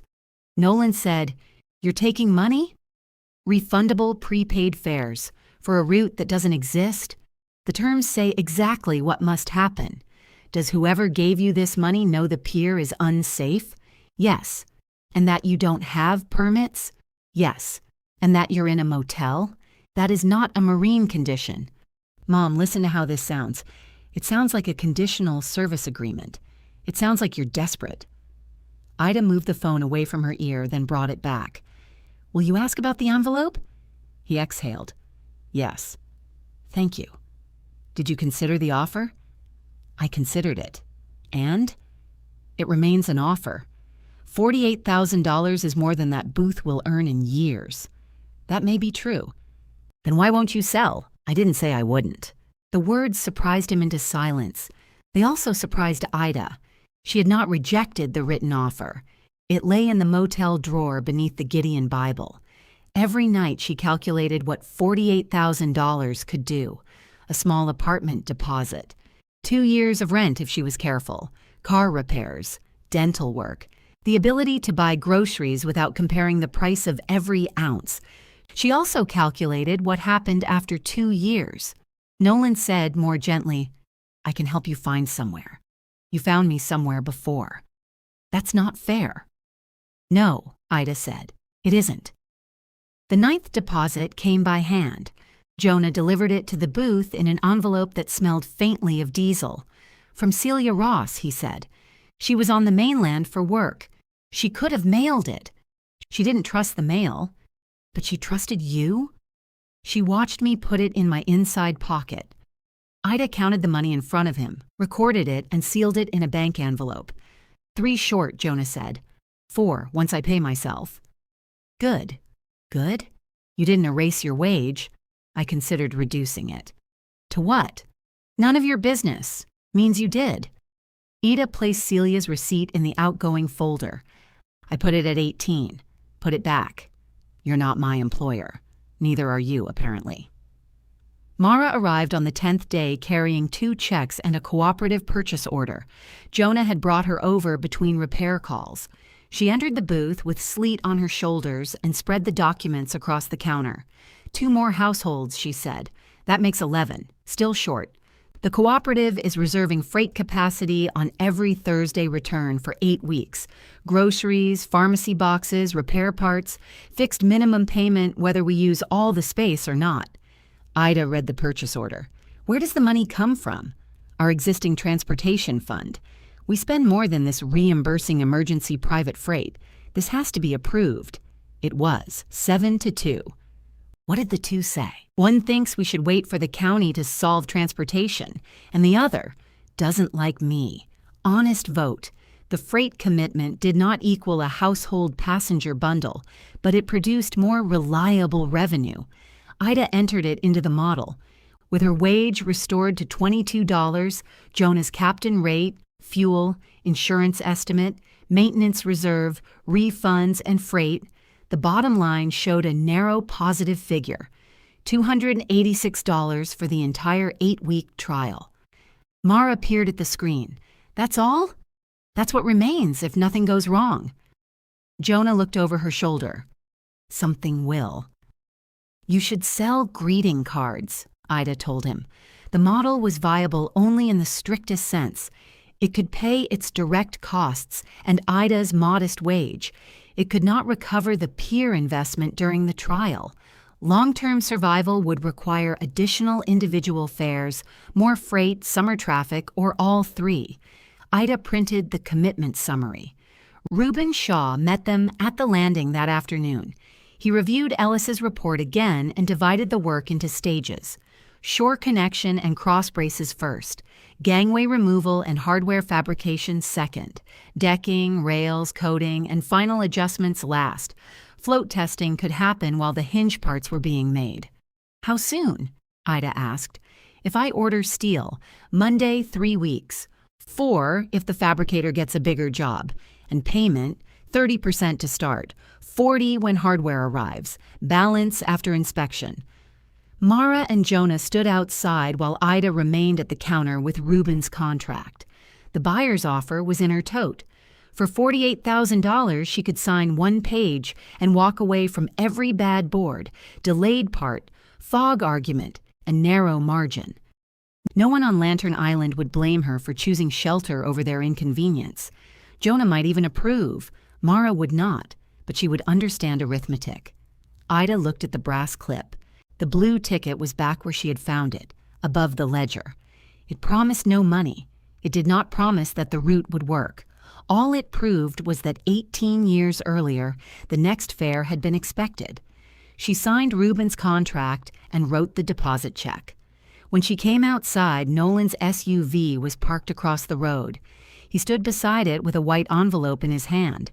His gaze moved from Reuben's truck to the contract folder under Ida's arm. "You did it," he said. "I authorized repairs. You spent the money, a portion."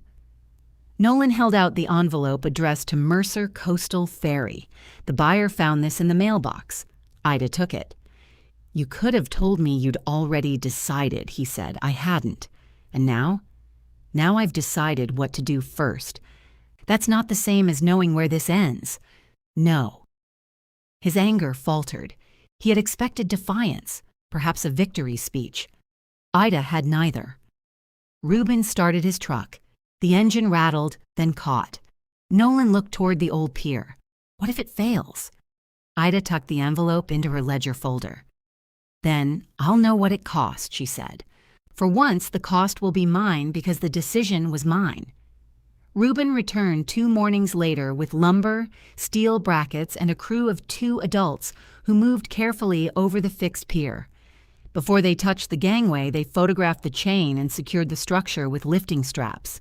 Ida stood inside the booth as the first drill bit entered the old shore brace. The sound was harsh, ordinary, and expensive. The blue ticket trembled in its brass clip. The drill struck old iron inside the timber and screamed.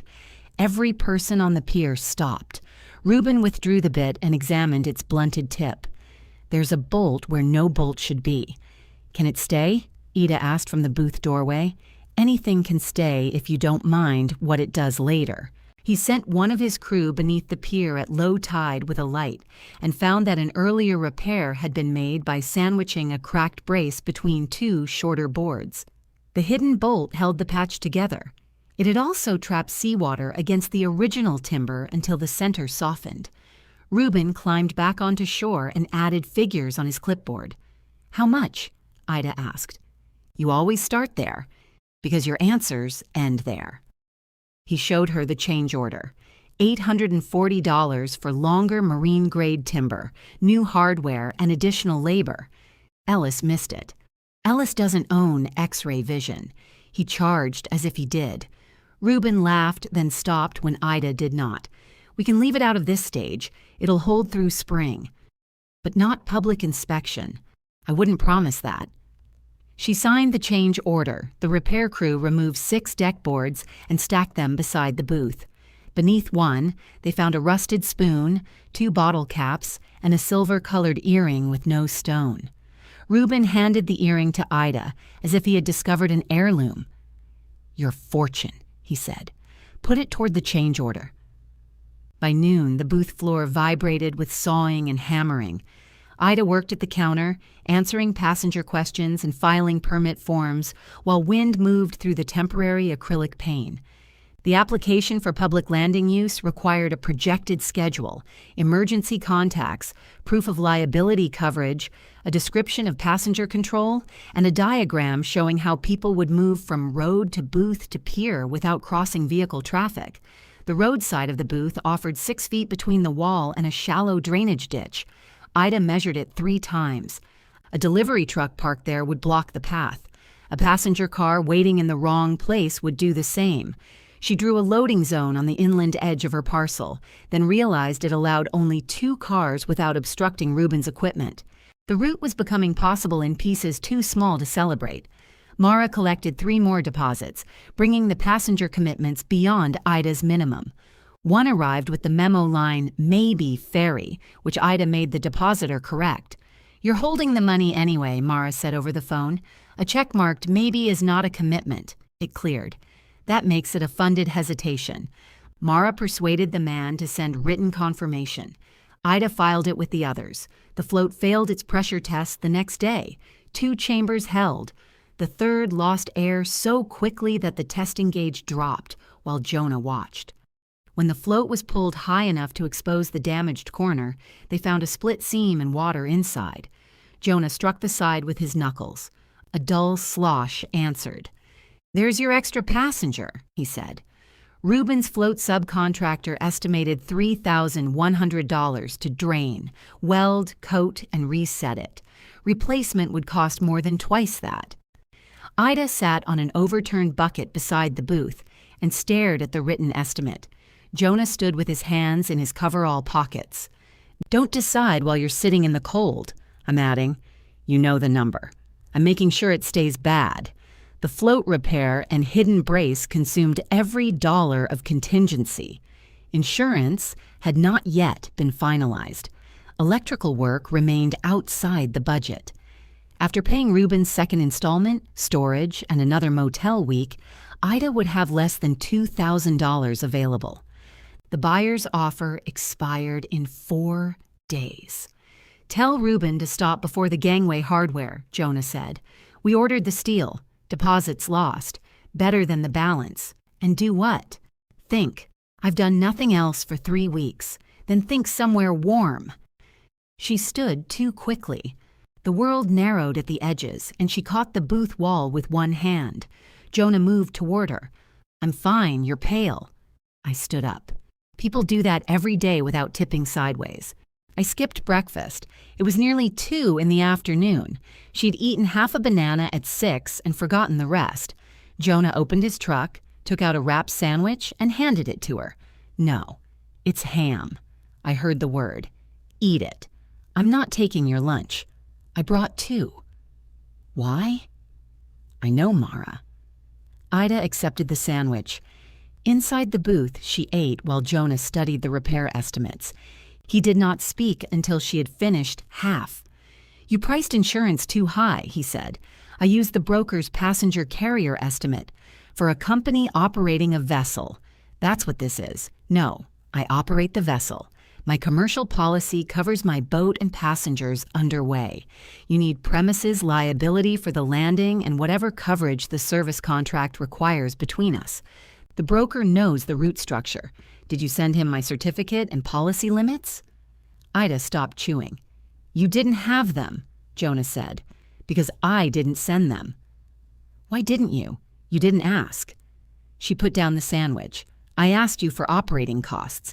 You asked what I would charge for the trial. Insurance on my vessel is built into my rate.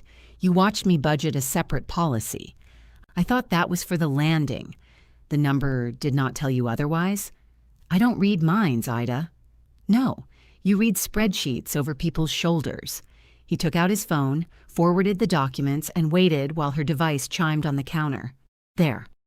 Send those to the broker. Have me named in the service agreement and your business named as additional insured where appropriate. Don't assume it solves everything, but it may lower the premium. It should. How much? Ask the person you're paying to know. She ate the second half of the sandwich in 3 irritated bites. The revised quote arrived the following morning. Separating vessel operations from landing liability reduced Ida's projected trial premium by almost $2,000. A formal contract with Jonah was required. Along with proof of landing inspection and specific indemnity language, neither of them understood well enough to write a loan. Paying an attorney to review the service agreement consumed $450 of the savings. The route remained red, but by hundreds instead of thousands. Ida restored the contingency line, then noticed her own wage had disappeared again. She did not remember deleting it. Jonah noticed within minutes of receiving the revised sheet. Put it back, he wrote. She replied, Find me $2,400. His answer came immediately. Raise individual fare to 44, freight minimum 18. Your hours, 12 per week, not 16. Ida changed the figures. The result showed $93 of profit over 8 weeks. She sent it to Mara. Mara called. That margin is a sneeze, a modest sneeze. You can't survive on this. The trial isn't meant to support me for a year. What is supporting you now? Ida closed her eyes. Mara continued. You can tell me it's none of my business. It's none of your business. All right? The lack of argument made Ida open her eyes again. Mara said, The cooperative owns a vacant caretaker cottage. Ida's hand tightened around the phone. It hasn't been occupied since fall, Mara continued. It's plain. 1 bedroom, wood heat, bad kitchen cabinets. We keep it for seasonal maintenance workers and emergency use. I'm not an emergency. I didn't say you were. You're offering me charity because I restarted a ferry. I'm not offering anything. I'm telling you an asset exists. Why? Because you asked what supports me now, whether you use those words or not. I didn't ask. No, that's one of your habits. Ida looked around room 7. Her blue Dutch oven sat on top of the microwave because there was nowhere else to put it. Nolan's grocery bag had become a trash bag liner. The old radio played softly from the dresser, fading whenever the heater started. What would the cottage cost? She asked. The cooperative hasn't discussed a long-term lease. Then it isn't housing. It could become housing. After I provide service, not in exchange for favors, in exchange for rent and agreed caretaker work if you want it, bookings, records, checking the cooperative building, coordinating mainland orders. Work you are already pricing at zero. Ida heard Jonah in the sentence. You two discuss me. Only when you're impossible. I'll finish the trial budget first. Of course you will. Mara hung up. That afternoon, Nolan arrived at the landing while the crew was lifting the damaged float onto a trailer. He parked far enough from the work zone not to interfere and walked toward Ida with his coat unzipped. I heard something broke, he said. Something was already broken. We found it. How much? She almost told him it was none of his business. Instead, she gave him the total. Nolan looked at the float, then at her. The offer expires Friday. I know. They might extend it, but not after you alter the landing. I'm repairing the landing. The buyer wants private access, not a commercial operation. The buyer doesn't own this, neither do your passengers. No, they're paying to use it. He stepped closer, lowering his voice though the crew could not hear over the hydraulic winch. You have less money than you're admitting. To whom? To yourself. That sentence sounded wiser in the car, didn't it? Mom. Ida turned toward the float as black water poured from its split chamber onto the snow. It ran downhill in a dirty stream, carrying flakes of rust.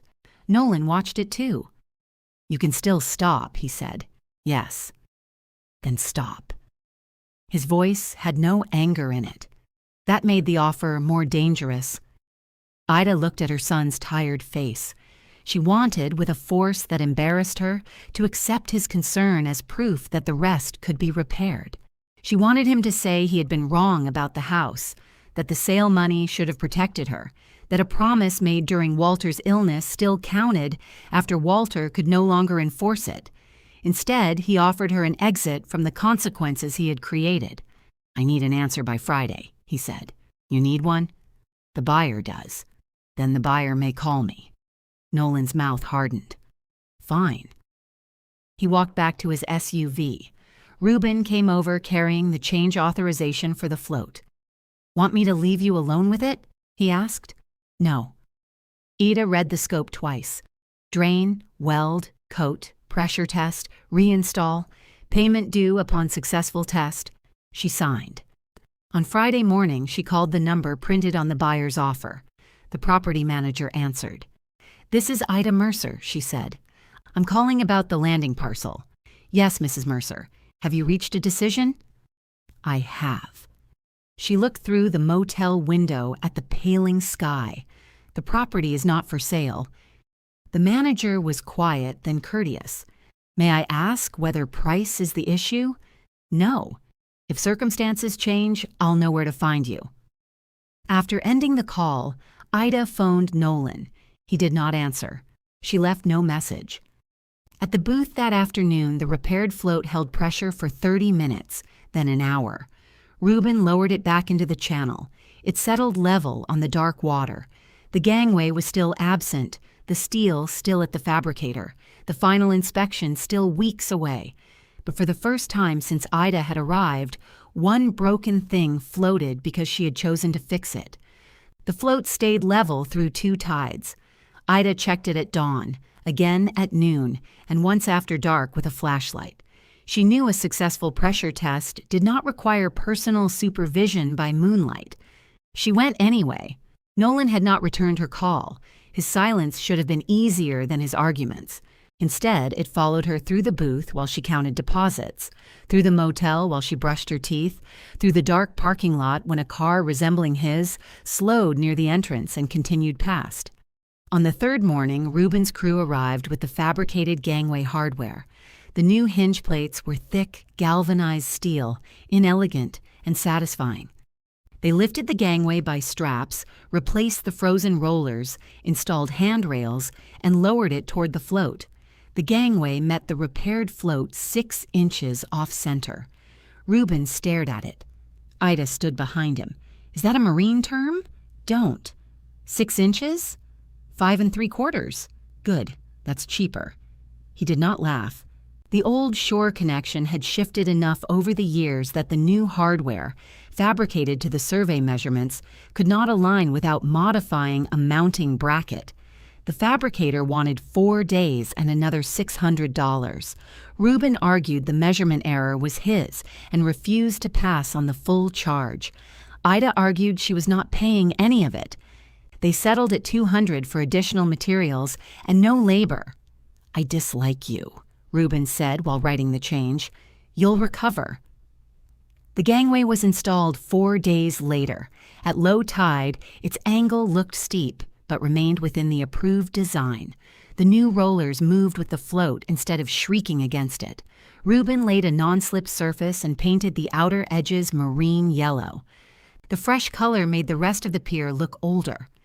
Ida replaced 3 more boards herself on the landward path, working from a chair when kneeling became painful. She stopped before her hands weakened. The old Ida would have kept going until the job was complete. The current Ida had learned that finishing one task could ruin the next 3 days. Jonah came after his mechanic work and inspected every new bolt as if hoping to catch Reuben in a lie. "You could simply say it looks good," Ida told him. "It looks new. Does it look safe? That's what the inspector says. What do you say?" He bounced once on the fixed section, then walked the gangway to the float. At the bottom, he turned. "I'd bring my boat alongside." It was the nearest thing to praise he had offered. His launch approached the landing the following afternoon without passengers. Ida watched from behind the booth service window while Jonah tested the current, wind, and turning room. He came alongside the float, backed away, approached again from a different angle, then tied up and measured where the hull met the fenders. "We need 1 more fender aft," he said. "Need or prefer? Need if you like paint on the boat. Prefer, then." He added it to the equipment list. The permit inspector arrived on a clear morning carrying a clipboard and the facial expression of a man who had never trusted a handrail. He measured the path beside the booth, examined the pier repair report, tested the gangway rails, checked the flotation ring and throw line, then stood in the planned passenger waiting area. "Where do people queue?" "Along the service window," Ida said. "Maximum 6 boarding passengers. Freight. Held behind the counter until the vessel is secured? Vehicles? No passenger parking on the parcel. Drop-off only. The public lot is 200 yards west. What prevents a vehicle from blocking this path?" Ida showed him her sign plan and the painted loading boundary. He looked toward the road. "Paint doesn't prevent anything. Neither do speed limit signs. They establish rules." The inspector's mouth tightened. Jonah turned his cough into a study of the channel. The loading plan passed. The landing did not. The space between the booth and pier lacked adequate illumination for late afternoon winter returns. Ida's battery lantern and proposed clamp lights were insufficient. The inspector required fixed exterior lighting along the passenger path and gangway entrance, plus emergency backup. "How soon can you return?" Ida asked. "When the work is complete. Days or weeks? Submit photographs and the electrician's certification. If everything matches the approved plan, I can prioritize the recheck." Outside, Ida put both hands into her coat pockets and watched his car disappear. Mara said, "That could have been worse. He could have set fire to the booth." He passed the pier. He declined to fail it twice. Jonah examined the booth's old electrical meter base. "Utility reconnect will take longer than the trial start. Then we miss the date and refund everyone." Not necessarily. He recommended a marine electrician who installed fixed low-voltage systems for seasonal docks. A properly mounted battery-backed system with a small solar panel could meet the illumination plan without reconnecting the booth's abandoned service, provided the inspector approved the specifications before installation. The system cost $900. Ida stared at the estimate. "Do lights come with their own sun?" "Sun is extra," Jonah said. She paid the deposit. Mara stayed after Jonah left. She sat on the counter's public side while Ida filed the failed inspection notice. "You should come look at the cottage," Mara said. "I have lights to purchase. You purchase them. I have forms. The cottage will still contain forms after you see it. Possibly older ones." Ida resisted for half an hour, then paid Jonah's reduced cooperative rate for the crossing. Mara's truck waited on the island. The passenger side contained 2 empty feed sacks, a bag of windshield fluid, and enough receipts to make Ida nervous. "I'd offer to clear the seat," Mara said, "but this is clear." The cottage stood a quarter-mile inland from the cooperative landing behind a low stone wall. Its gray shingles had silvered unevenly. One porch step leaned, and the kitchen window faced a stand of spruce rather than the channel. Inside were a narrow living room, 1 bedroom, a bathroom with a clawfoot tub, and a kitchen whose cabinet doors had been painted cream over green over something brown. "You promised bad cabinets," Ida said. "I don't exaggerate housing." The wood stove had been inspected the previous fall. Electric baseboard units provided backup heat. The refrigerator was old but clean. A round pine table stood beneath the kitchen window. Ida opened a cabinet. It smelled of dry wood, not mildew. "How much?" $625 a month. Cooperative covers property taxes and exterior work. You pay utilities and ordinary upkeep. That's low. It isn't mainland waterfront.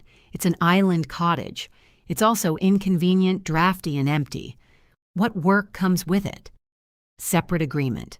6 hours a week coordinating freight, checking the meeting house, receiving maintenance reports, and keeping caretaker records. Paid at $22 an hour. Ida turned. "Jonah. Actually, you." The number came from Jonah. "The board saw it in your route budget. You discussed my wages?" "We discussed a service agreement. Nobody discussed your personal finances. Except you know I'm in a motel. I know because I asked." "No. You guessed until I confirmed it." Mara took off her gloves and placed them on the table. "The lease is not payment for the ferry. If the route fails inspection, you can still rent the cottage. If you decide after the trial that you hate all of us, you can still rent it. If the cooperative ends your caretaker work, the lease remains through its term." "How long?" 1 year, renewable. Standard notice conditions. No favor language. Ida walked into the bedroom. It held a full-size iron bed frame without a mattress and a built-in closet barely deep enough for hangers. Through the window, she could see the road, and between trees, a thin strip of dark water. She imagined her maple table in the kitchen, the Dutch oven on the stove, Walter's photograph where nobody had chosen the wall for her. Then she imagined a cooperative vote withdrawing the offer after one storm cancellation. "Why me?" she asked. Mara stood in the doorway. "Because we need someone competent. Because you need somewhere. Those facts can exist together without one poisoning the other. You don't know if I'm competent. I've seen 17 versions of your passenger agreement. 19. There you are." Ida looked at the empty room again. "I'll have the lease reviewed. I hoped you would. And the work agreement." "Yes, separately." Ida. "What?" "That was my idea." On the mainland that evening, Nolan waited outside room 7. He held no mail, no grocery bag, no paper offer. His hands were empty. June watched him through the lobby window with undisguised suspicion. "I got your message," he said. "You didn't answer. I needed time." Ida unlocked her door but did not invite him in. The room behind her showed the bed, the little table crowded with ledgers, and her blue Dutch oven on the microwave. Nolan saw all of it. His face changed. "What?" Ida asked. He looked away. "Nothing. You came here. The buyer told me you declined. The buyer had my number. You could have told me first. It wasn't your offer. I arranged it. That was the problem." Nolan rubbed his palms together against the cold. "Are you actually going to live on Lantern Island? How do you know about that?" The property manager heard people talking at the hardware store. Then the hardware store should charge consulting fees. "Are you?" "I've been offered a lease." "Because of the ferry, separate agreements." "You believe that?" "I read it." Nolan looked past her into the motel room again. "You'd leave the mainland. It's 11 minutes away on a good day, and 0 in bad conditions." The words told her he had spoken to Jonah, or repeated something overheard. Either way, he had been listening. "You didn't worry about isolation when you put me here," she said. "This is temporary. You paid for 8 nights. I thought we'd find something. You thought I would sign whatever solution arrived next. That's not fair. You keep saying that as if fairness is something being withheld from you." He flinched. For a moment, neither spoke. The heater clicked on inside the room. "I was angry at Dad," Nolan said. Ida did not move. "For years," he continued, "every promise I made while he was sick became permanent because he died before we could discuss it again. The promise was to me too." "I know. Do you?" His eyes reddened, whether from cold or something else she could not tell. "I didn't think you'd end up in a place like this," he said. "Where did you think I would end up?" Nolan had no answer. Ida waited long enough for him to understand that silence was one. Then she stepped into the room and closed the door gently. The fixed lights were installed 2 days later. At dusk, they cast clean white pools along the booth path, pier, and gangway entrance. The inspector returned, checked every fixture and the emergency backup, then signed the approval. Ida remained behind the counter after everyone left. Outside, the repaired gangway rested level against the float. Across the channel, one light appeared on Lantern Island, then another. She unclipped the faded blue ticket, turned it over, and wrote the approved trial date on the blank back. Then she returned it to the brass clip. The ink bled slightly into the old ticket. Ida watched the date widen by a hair and wished she had used a finer pen. Then she reminded herself that legibility mattered more than beauty, a principle Walter had violated every time he labeled a storage shelf. The approved date left them 12 days. Jonah signed the service contract after the attorney replaced 3 pages of language with 2 paragraphs both parties understood. Ida signed beneath him. Mara witnessed their signatures and drew a line through the blank space below her name so nobody could add anything later. "You really are a treasurer," Ida said. "I've seen what people add." The premises policy became active only after the final landing approval. Passenger deposits remained refundable until the first completed scheduled crossing. Freight reservations had to be submitted by noon the day before service. Jonah retained sole authority over weather and vessel safety. Ida controlled bookings, fares, landing operations, and whether anyone who arrived after 7 minutes could make the rest of the passengers wait. 6, Mara said. 7. 8 would prevent bloodshed. 7 will make it punctual bloodshed. They held a practice boarding on the following Thursday. Mara brought 4 cooperative members, 3 empty grocery crates, a wheeled tool case, and a sack of potatoes intended to represent ordinary freight. "Why potatoes?" Ida asked. "They were available. They're not labeled. They know what they are. Freight needs a name and destination." Mara took a luggage tag from Ida's counter and wrote Quinn on it. Now they're official potatoes.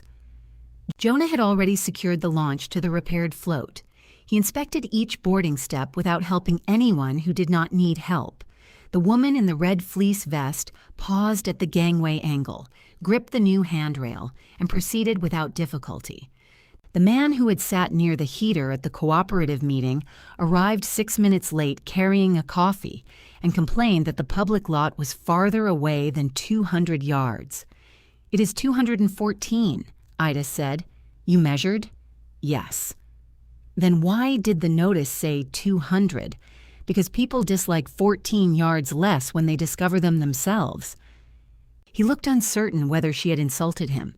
The wheeled tool case caught on the small change in level where the gangway met the float. Jonah lifted it over, then made everyone wait while he marked the spot with tape. "Needs a beveled threshold," he said. Reuben installed one that afternoon. The rehearsal revealed that freight could not remain behind the booth counter if 6 passengers arrived at once. Ida moved the holding area to the right side beneath a covered rack, clear of the gangway and passenger path. The new rack cost $300 and made the narrow parcel look as if it had been designed rather than inherited. Loading 5 passengers and ordinary freight took 11 minutes. Unloading took 7. Jonah's launch sat correctly against the fenders at both tide levels. The round trip consumed less fuel than Ida had budgeted, but Jonah told her to keep the higher figure. "Current helped today," he said. "It will collect later." At the end of rehearsal, Mara handed Ida the cottage lease. The attorney had reviewed it. 1 year, renewable, $625 monthly. The caretaker agreement was separate, paid hourly, and could end without canceling the lease. The cooperative could terminate tenancy only under the same ordinary conditions it would use with anyone else. Ida read every page again at the booth. "You already paid someone to read it," Mara said. "I paid someone to tell me which parts to read twice. Any objections? The refrigerator. What about it?" "It hums." "So do you." Ida signed. She gave notice at the motel that evening. June made a notation in the account book, then came around the desk and leaned against it. "You found a place?" "Lantern Island." June removed her purple reading glasses. "Voluntarily? There's a cottage, with indoor plumbing." "I checked." "Never assume." Ida smiled. 1 bedroom, wood stove, bad cabinets. Sounds expensive. Less than here. Everything is, once March rates start. June refunded 2 unused nights, even though the weekly terms said she did not have to. "You'll need them for the ferry," she said. "You heard. Everybody heard. Reuben complains in public. About me? Mostly steel." Ida packed room 7 into her car and 3 storage boxes. The Dutch oven went on the passenger side floor wrapped in a towel. She left the Gideon Bible in the drawer and the paper cups beside the sink. When she stripped the bed to check for forgotten clothes, she found one of Walter's peppermint wrappers beneath her suitcase. It could not have been his. The gum was sold everywhere. She knew that. She put the wrapper in her coat pocket anyway. The cottage mattress arrived at the mainland landing the day before the first scheduled service. It was compressed inside a long cardboard box that looked too narrow to contain sleep. Jonah refused to carry it as trial freight until Ida labeled it and entered the weight. "You know where it's going," she said. "Rules become rules when they inconvenience the person who wrote them." She filled out the tag. At 4 that afternoon, the marine forecast changed. A low-pressure system moving faster than expected would bring northeast wind overnight, with gusts above the limit Jonah had set for safe use of the mainland float. The island cove might remain sheltered, but the channel and mainland approach would not. Jonah called Ida at 4:12. "Weather hold," he said. "The morning forecast could improve." It could. Then why call now? So passengers don't wake at 5 to learn it. Ida looked at the reservation sheet. All 6 morning seats were booked. 2 passengers had work commitments. 1 had a medical appointment. The launch was supposed to bring them to the mainland at 7:30, return empty, then carry 4 island-bound passengers and freight in the afternoon. "Can you reassess at 5? She asked. "I will. I'm telling you what it looks like now. Mara will say it's calm on her side." "It will be." "And my boat has to reach your side." Ida rubbed the bridge of her nose. "I'll send the hold notice. Cancellation policy." "Not yet, correct." He sounded pleased with the distinction. She disliked him for approximately 3 seconds, then opened the passenger list. The responses arrived quickly. "Understood." "When will you decide?" "Can Tuesday credit transfer to Thursday?" One person wrote, "Wind here is fine." Mara telephoned before Ida finished answering. "It's calm at the cooperative landing," she said. "I know, you aren't here. Jonah predicted you would say that. I can see the water. You can see your cove. The forecast has been wrong before, so have captains who listen to people standing on shore." Mara became quiet. Ida continued, "We agreed safety belongs to Jonah. I'm not asking you to overrule him. You're asking me to pressure him so you don't have to." "That's unfair." "Yes, it is." The words hung between them, familiar and altered. Mara sighed. "Celia's appointment took 3 months to get. I'll call the clinic and explain if she wants me to. She's an adult. Then she can call. Her fare will be credited. That doesn't get her there." "No, it doesn't." For the first time, Ida understood the full weight of the service she was trying to create. A route was not only fuel and fares. Once printed on a schedule, it entered other people's plans. They built work, appointments, purchases, and expectations around it. Weather did not care, but the woman at the counter had to. At 5 the next morning, wind struck the motel's old sign hard enough to make the remaining letters buzz. Ida was no longer sleeping there, but she heard it from the island cottage as gusts pushed through the spruce and tapped branches against the roof. She had moved the previous evening on Jonah's final private run, carrying clothes, ledgers, the Dutch oven, Walter's photograph, and the maple table's folded leaves. The table itself remained in storage. The cottage felt borrowed without it. Ida dressed in darkness and walked to the cooperative landing. The fixed island cove looked deceptively quiet. Beyond the rocks, white streaks appeared on the channel. Jonah stood on the dock beside his launch. "You came over last night," she said. "Before the wind. How long have you been here?" "Long enough." His boat remained tied securely inside the cove. He had chosen not to risk crossing from the mainland in the morning, so he had slept aboard. Ida looked toward the distant booth. She could barely distinguish it through blowing mist. "Cancelled?" she asked. "Cancelled." She sent the notice. 6 passenger credits. Freight rolled automatically. The first scheduled service of Lantern Landing Service ended before anyone boarded. By noon, 2 passengers requested refunds. One was the man who had complained about the parking distance. The other said predictable service should mean predictable service. Ida processed both refunds without argument. Mara came to the cottage carrying soup in a lidded pot. "I was wrong," she said. Ida stepped aside to let her in. About the wind? About pressing. The admission seemed to cost Mara more than the soup. Ida took the pot. Celia's appointment? Rescheduled in 2 weeks. She complained less than I did. People often hire others to be furious for them. Are we still viable?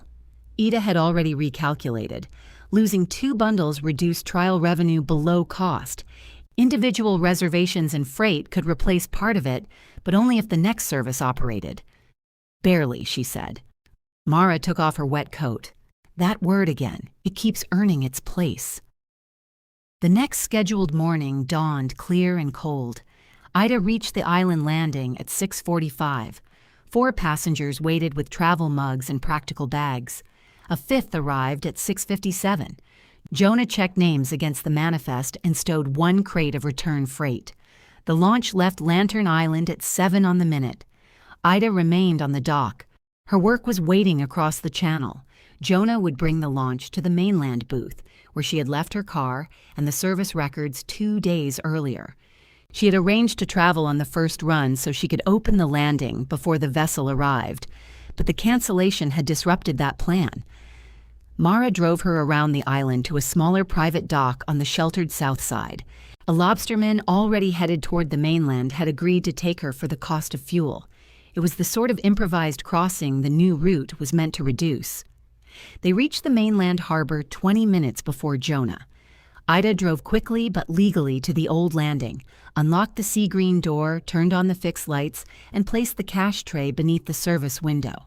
The faded blue ticket stood above her open ledger. At 7:29, the dark blue launch appeared beyond the pier. Ida went outside in her rust-red coat and navy scarf. The water was calm enough to reflect the hull in broken pieces. Jonah approached the repaired float, shifted into reverse, and brought 6 paying passengers alongside the landing that Nolan had called worthless.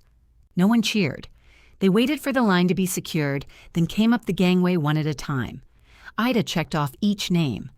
The first passenger handed Ida a coffee-stained receipt she had not issued. "What's this?" she asked. "My reservation. This is from the harbor bell." He turned it over. Ida's confirmation number was written beneath an order for 2 eggs, rye toast, and sausage. "It worked," he said. "It survived breakfast." She checked his name and let him pass. The passengers did not linger. 1 hurried toward a waiting car. 2 walked west to the public lot. Celia Ross paused at the end of the pier, looked back at the launch, and said, 11 minutes. 12 today, Jonah called from the float. You're counting backward. I'm counting, tide to tide. Celia lifted one hand and continued toward the road. No ribbon, no speech, no photograph. 6 adults arrived where they intended to arrive at approximately the time promised. Ida entered the completed crossing in the new ledger. The first paid fare earned by the landing in 18 years was already part of the prepaid bundle account. She could not frame it or spend it twice. She could only assign the proper share to Jonah, insurance, maintenance reserve, and her own wage. The ordinary nature of that pleased her. Jonah brought the launch back at 5:20. 4 passengers waited beside the booth with grocery bags and work cases. The cooperative freight rack held pharmacy boxes, a carton of plumbing fittings, 2 crates of produce, and Ida's compressed mattress. Jonah stared at the mattress label. 73 pounds? That's what the manufacturer says. Manufacturers lie. You may weigh my bed if you have a scale. Tempting. He loaded it last, secured it upright, and checked the manifest. At 5:27, a pickup stopped at the edge of the parcel. A man jumped out with a duffel bag and ran toward the booth. "Hold it," he shouted. Ida looked at the clock. 5:28. He arrived breathless. "Thank God. You had 2 minutes. I know, you didn't need to run across the loading area. I thought 7 minutes meant you left 7 minutes early. It means 7 minutes late." He looked at Jonah. "Is she always like this?" Jonah untied the stern line. "Gets worse around numbers." The launch departed with 5 passengers and all assigned freight. Ida locked the booth, walked down the gangway, and boarded last. Jonah did not offer his hand. She had learned where the boat moved. On Lantern Island, Mara stood beside her truck. "Is that your mattress?" she asked. "It's officially 73 pounds. Jonah weighed it? He wanted to. They carried it into the cottage between them, stopping twice. Ida's arms shook by the time they set the box against the bedroom wall. "Next time," Mara said, "we ask Celia. Next time I'm sleeping on the floor."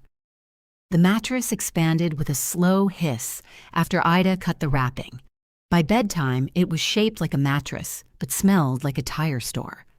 She opened the bedroom window despite the cold and slept beneath 2 blankets. At 6 the next morning, she woke not knowing where she was. The ceiling sloped differently from the motel's. Spruce branches moved beyond the window. Somewhere down the road, a truck started, and a gull struck the roof with something hard enough to roll from one side to the other.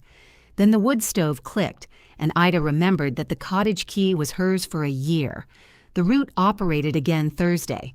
The following Tuesday, fog delayed the morning departure by 40 minutes.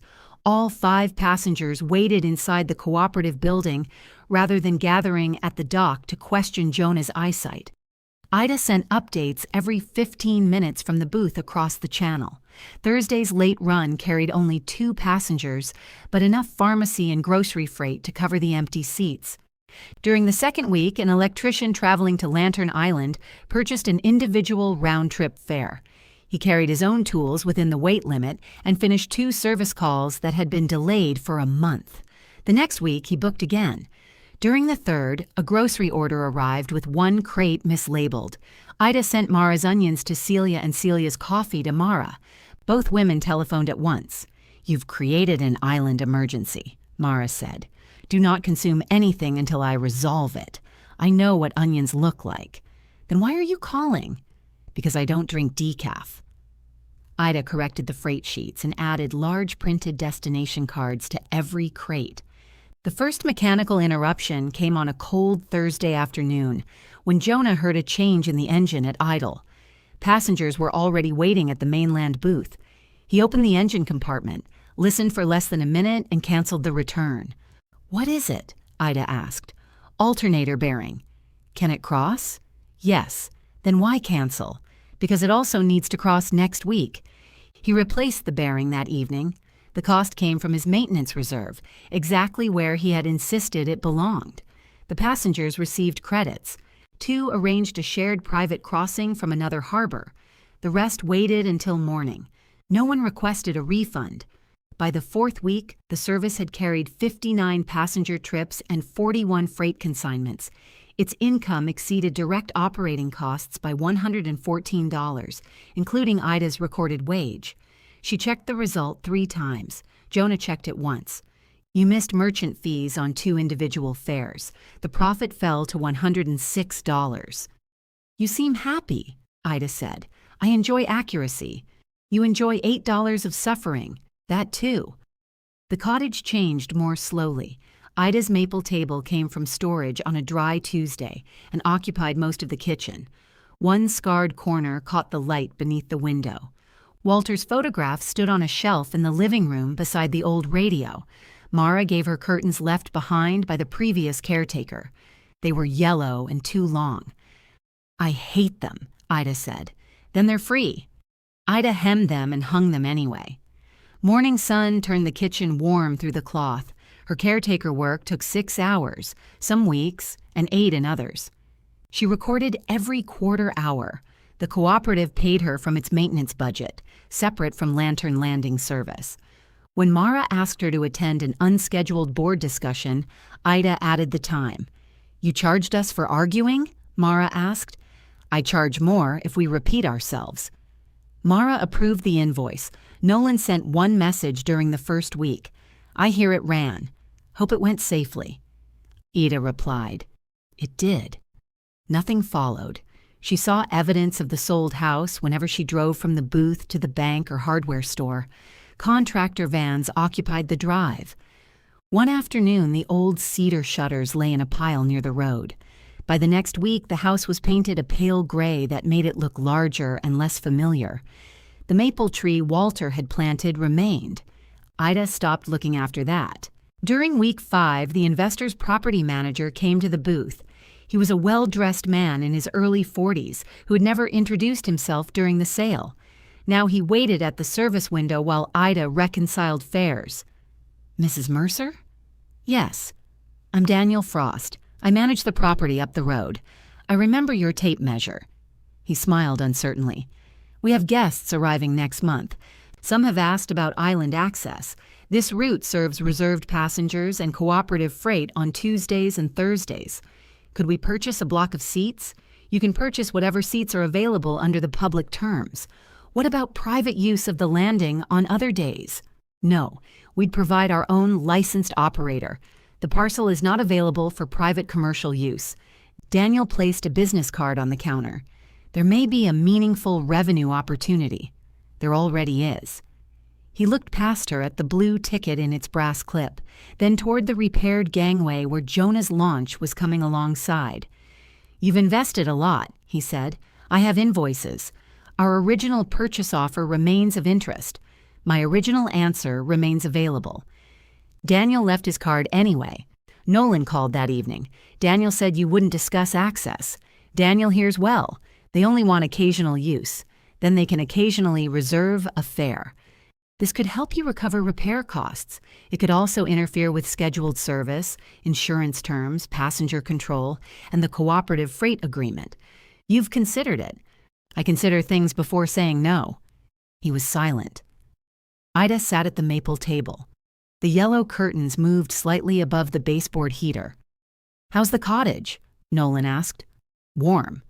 That's good. Yes. Do you need anything? No. She heard him inhale, perhaps preparing to object to the answer.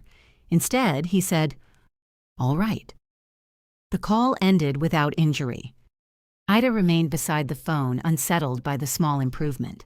The 8-week trial approached its final service day with 13 renewing household bundles, regular cooperative freight, and 4 mainland workers who intended to keep booking individual crossings. After wages and every direct cost, the route had earned $538. It had not repaid Ida's peer investment. At the current rate, that would take years. But it could continue without consuming more of her savings, provided ridership held and repairs stayed ordinary. Jonah agreed to another 6-month contract with a fuel adjustment clause. The cooperative approved freight renewal 10-1. Who was the one? Ida asked. Still doesn't like me, Mara said. On the final Tuesday of the trial, Ida opened the booth before sunrise. A thin spring rain darkened the pier. She turned on the counter lamp, checked the passenger list, and recorded the tide. At 7:15, Nolan's SUV entered the loading area. He parked within the painted boundary. "That's new," Ida said when he came to the window. "I read the sign." "Growth." He did not smile. He carried a document envelope but kept it beneath his arm.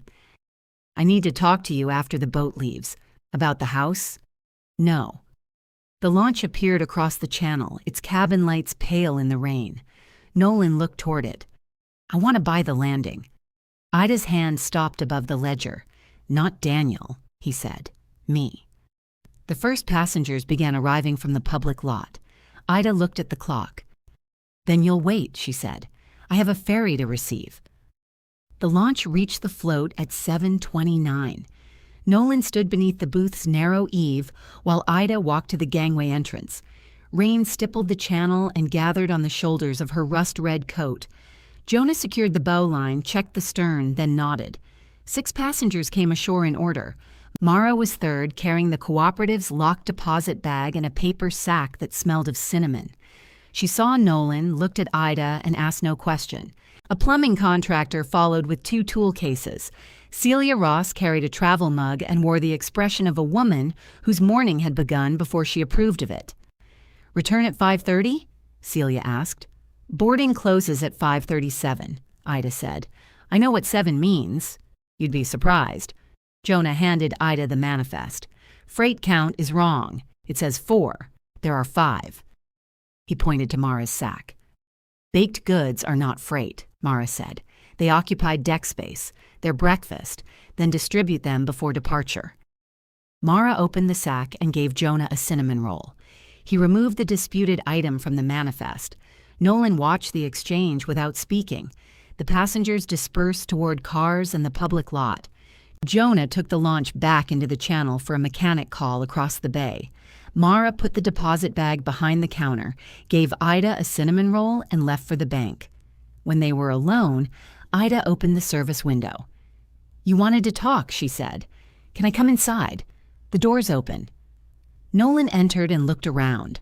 The repaired sill had been painted. Route schedules hung beside the service window.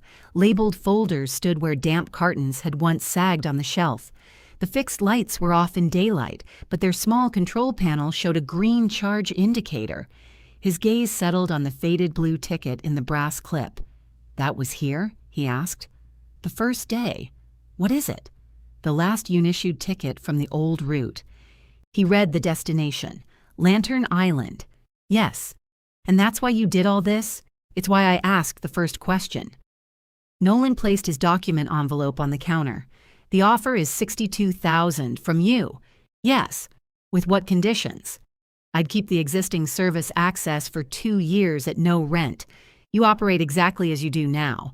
I cover property taxes and future structural repairs." "And the house investor?" "They pay an annual license for private landing access on non-route days. Limited use. Their own approved captain, their own insurance. So their payments support your purchase. In part, and after 2 years, we renew if the service is working. It is working now, I mean financially." Ida opened the envelope. The proposal was neatly typed. Nolan's name appeared as buyer. Lantern Landing Service would receive 2 years of access under a revocable operating agreement subject to insurance and scheduling conditions. "Revocable," she said. "Only for breach, defined by the owner. We can change the language. You own the landing. I ask permission to run the route. The investor asks permission for private use. You collect both benefits. I take the risk." "What risk?" "Major repairs. Liability beyond coverage. Long-term upkeep. You already spent almost everything you had getting this far. Not everything. Close enough." Ida looked at the figure.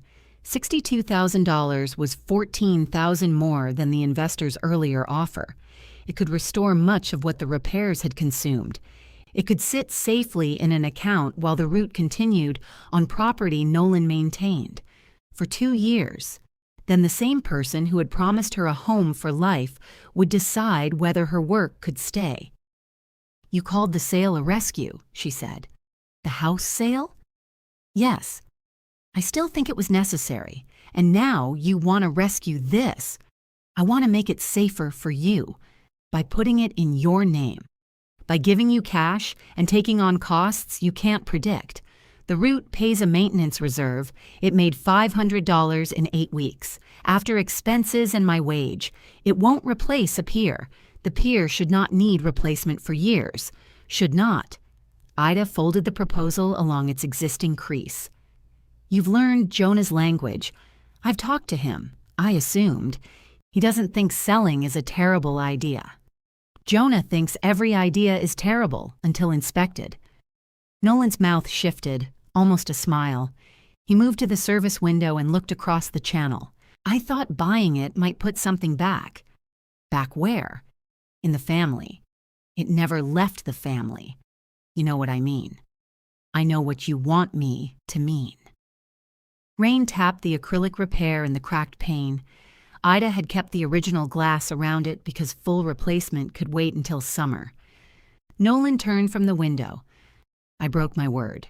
Ida said nothing. I should have told you before I listed the house. I should have made a plan for you before closing. I told myself the motel was temporary and that you'd choose an apartment once you accepted the sale. You decided acceptance was a housing plan. Yes.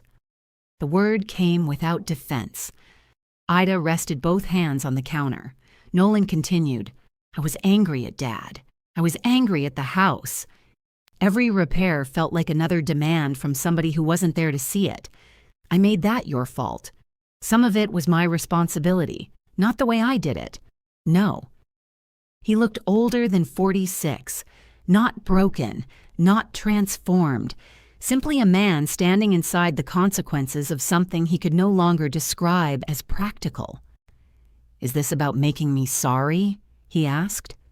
Ida looked at the schedule, the ledger, Mara's deposit bag, and the blue ticket Walter had never issued.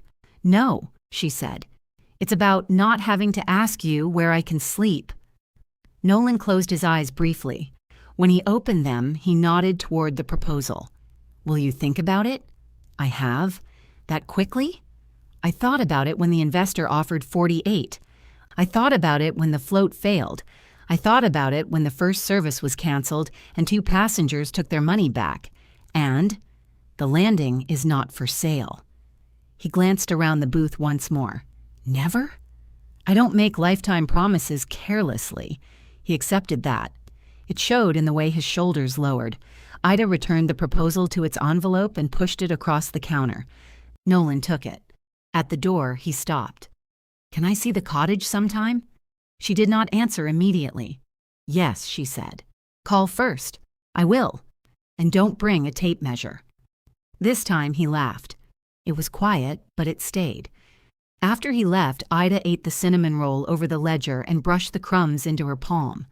Mara returned from the bank with a stamped deposit receipt and the cooperative's 6-month freight renewal. How bad? She asked. 62,000, Mara whistled.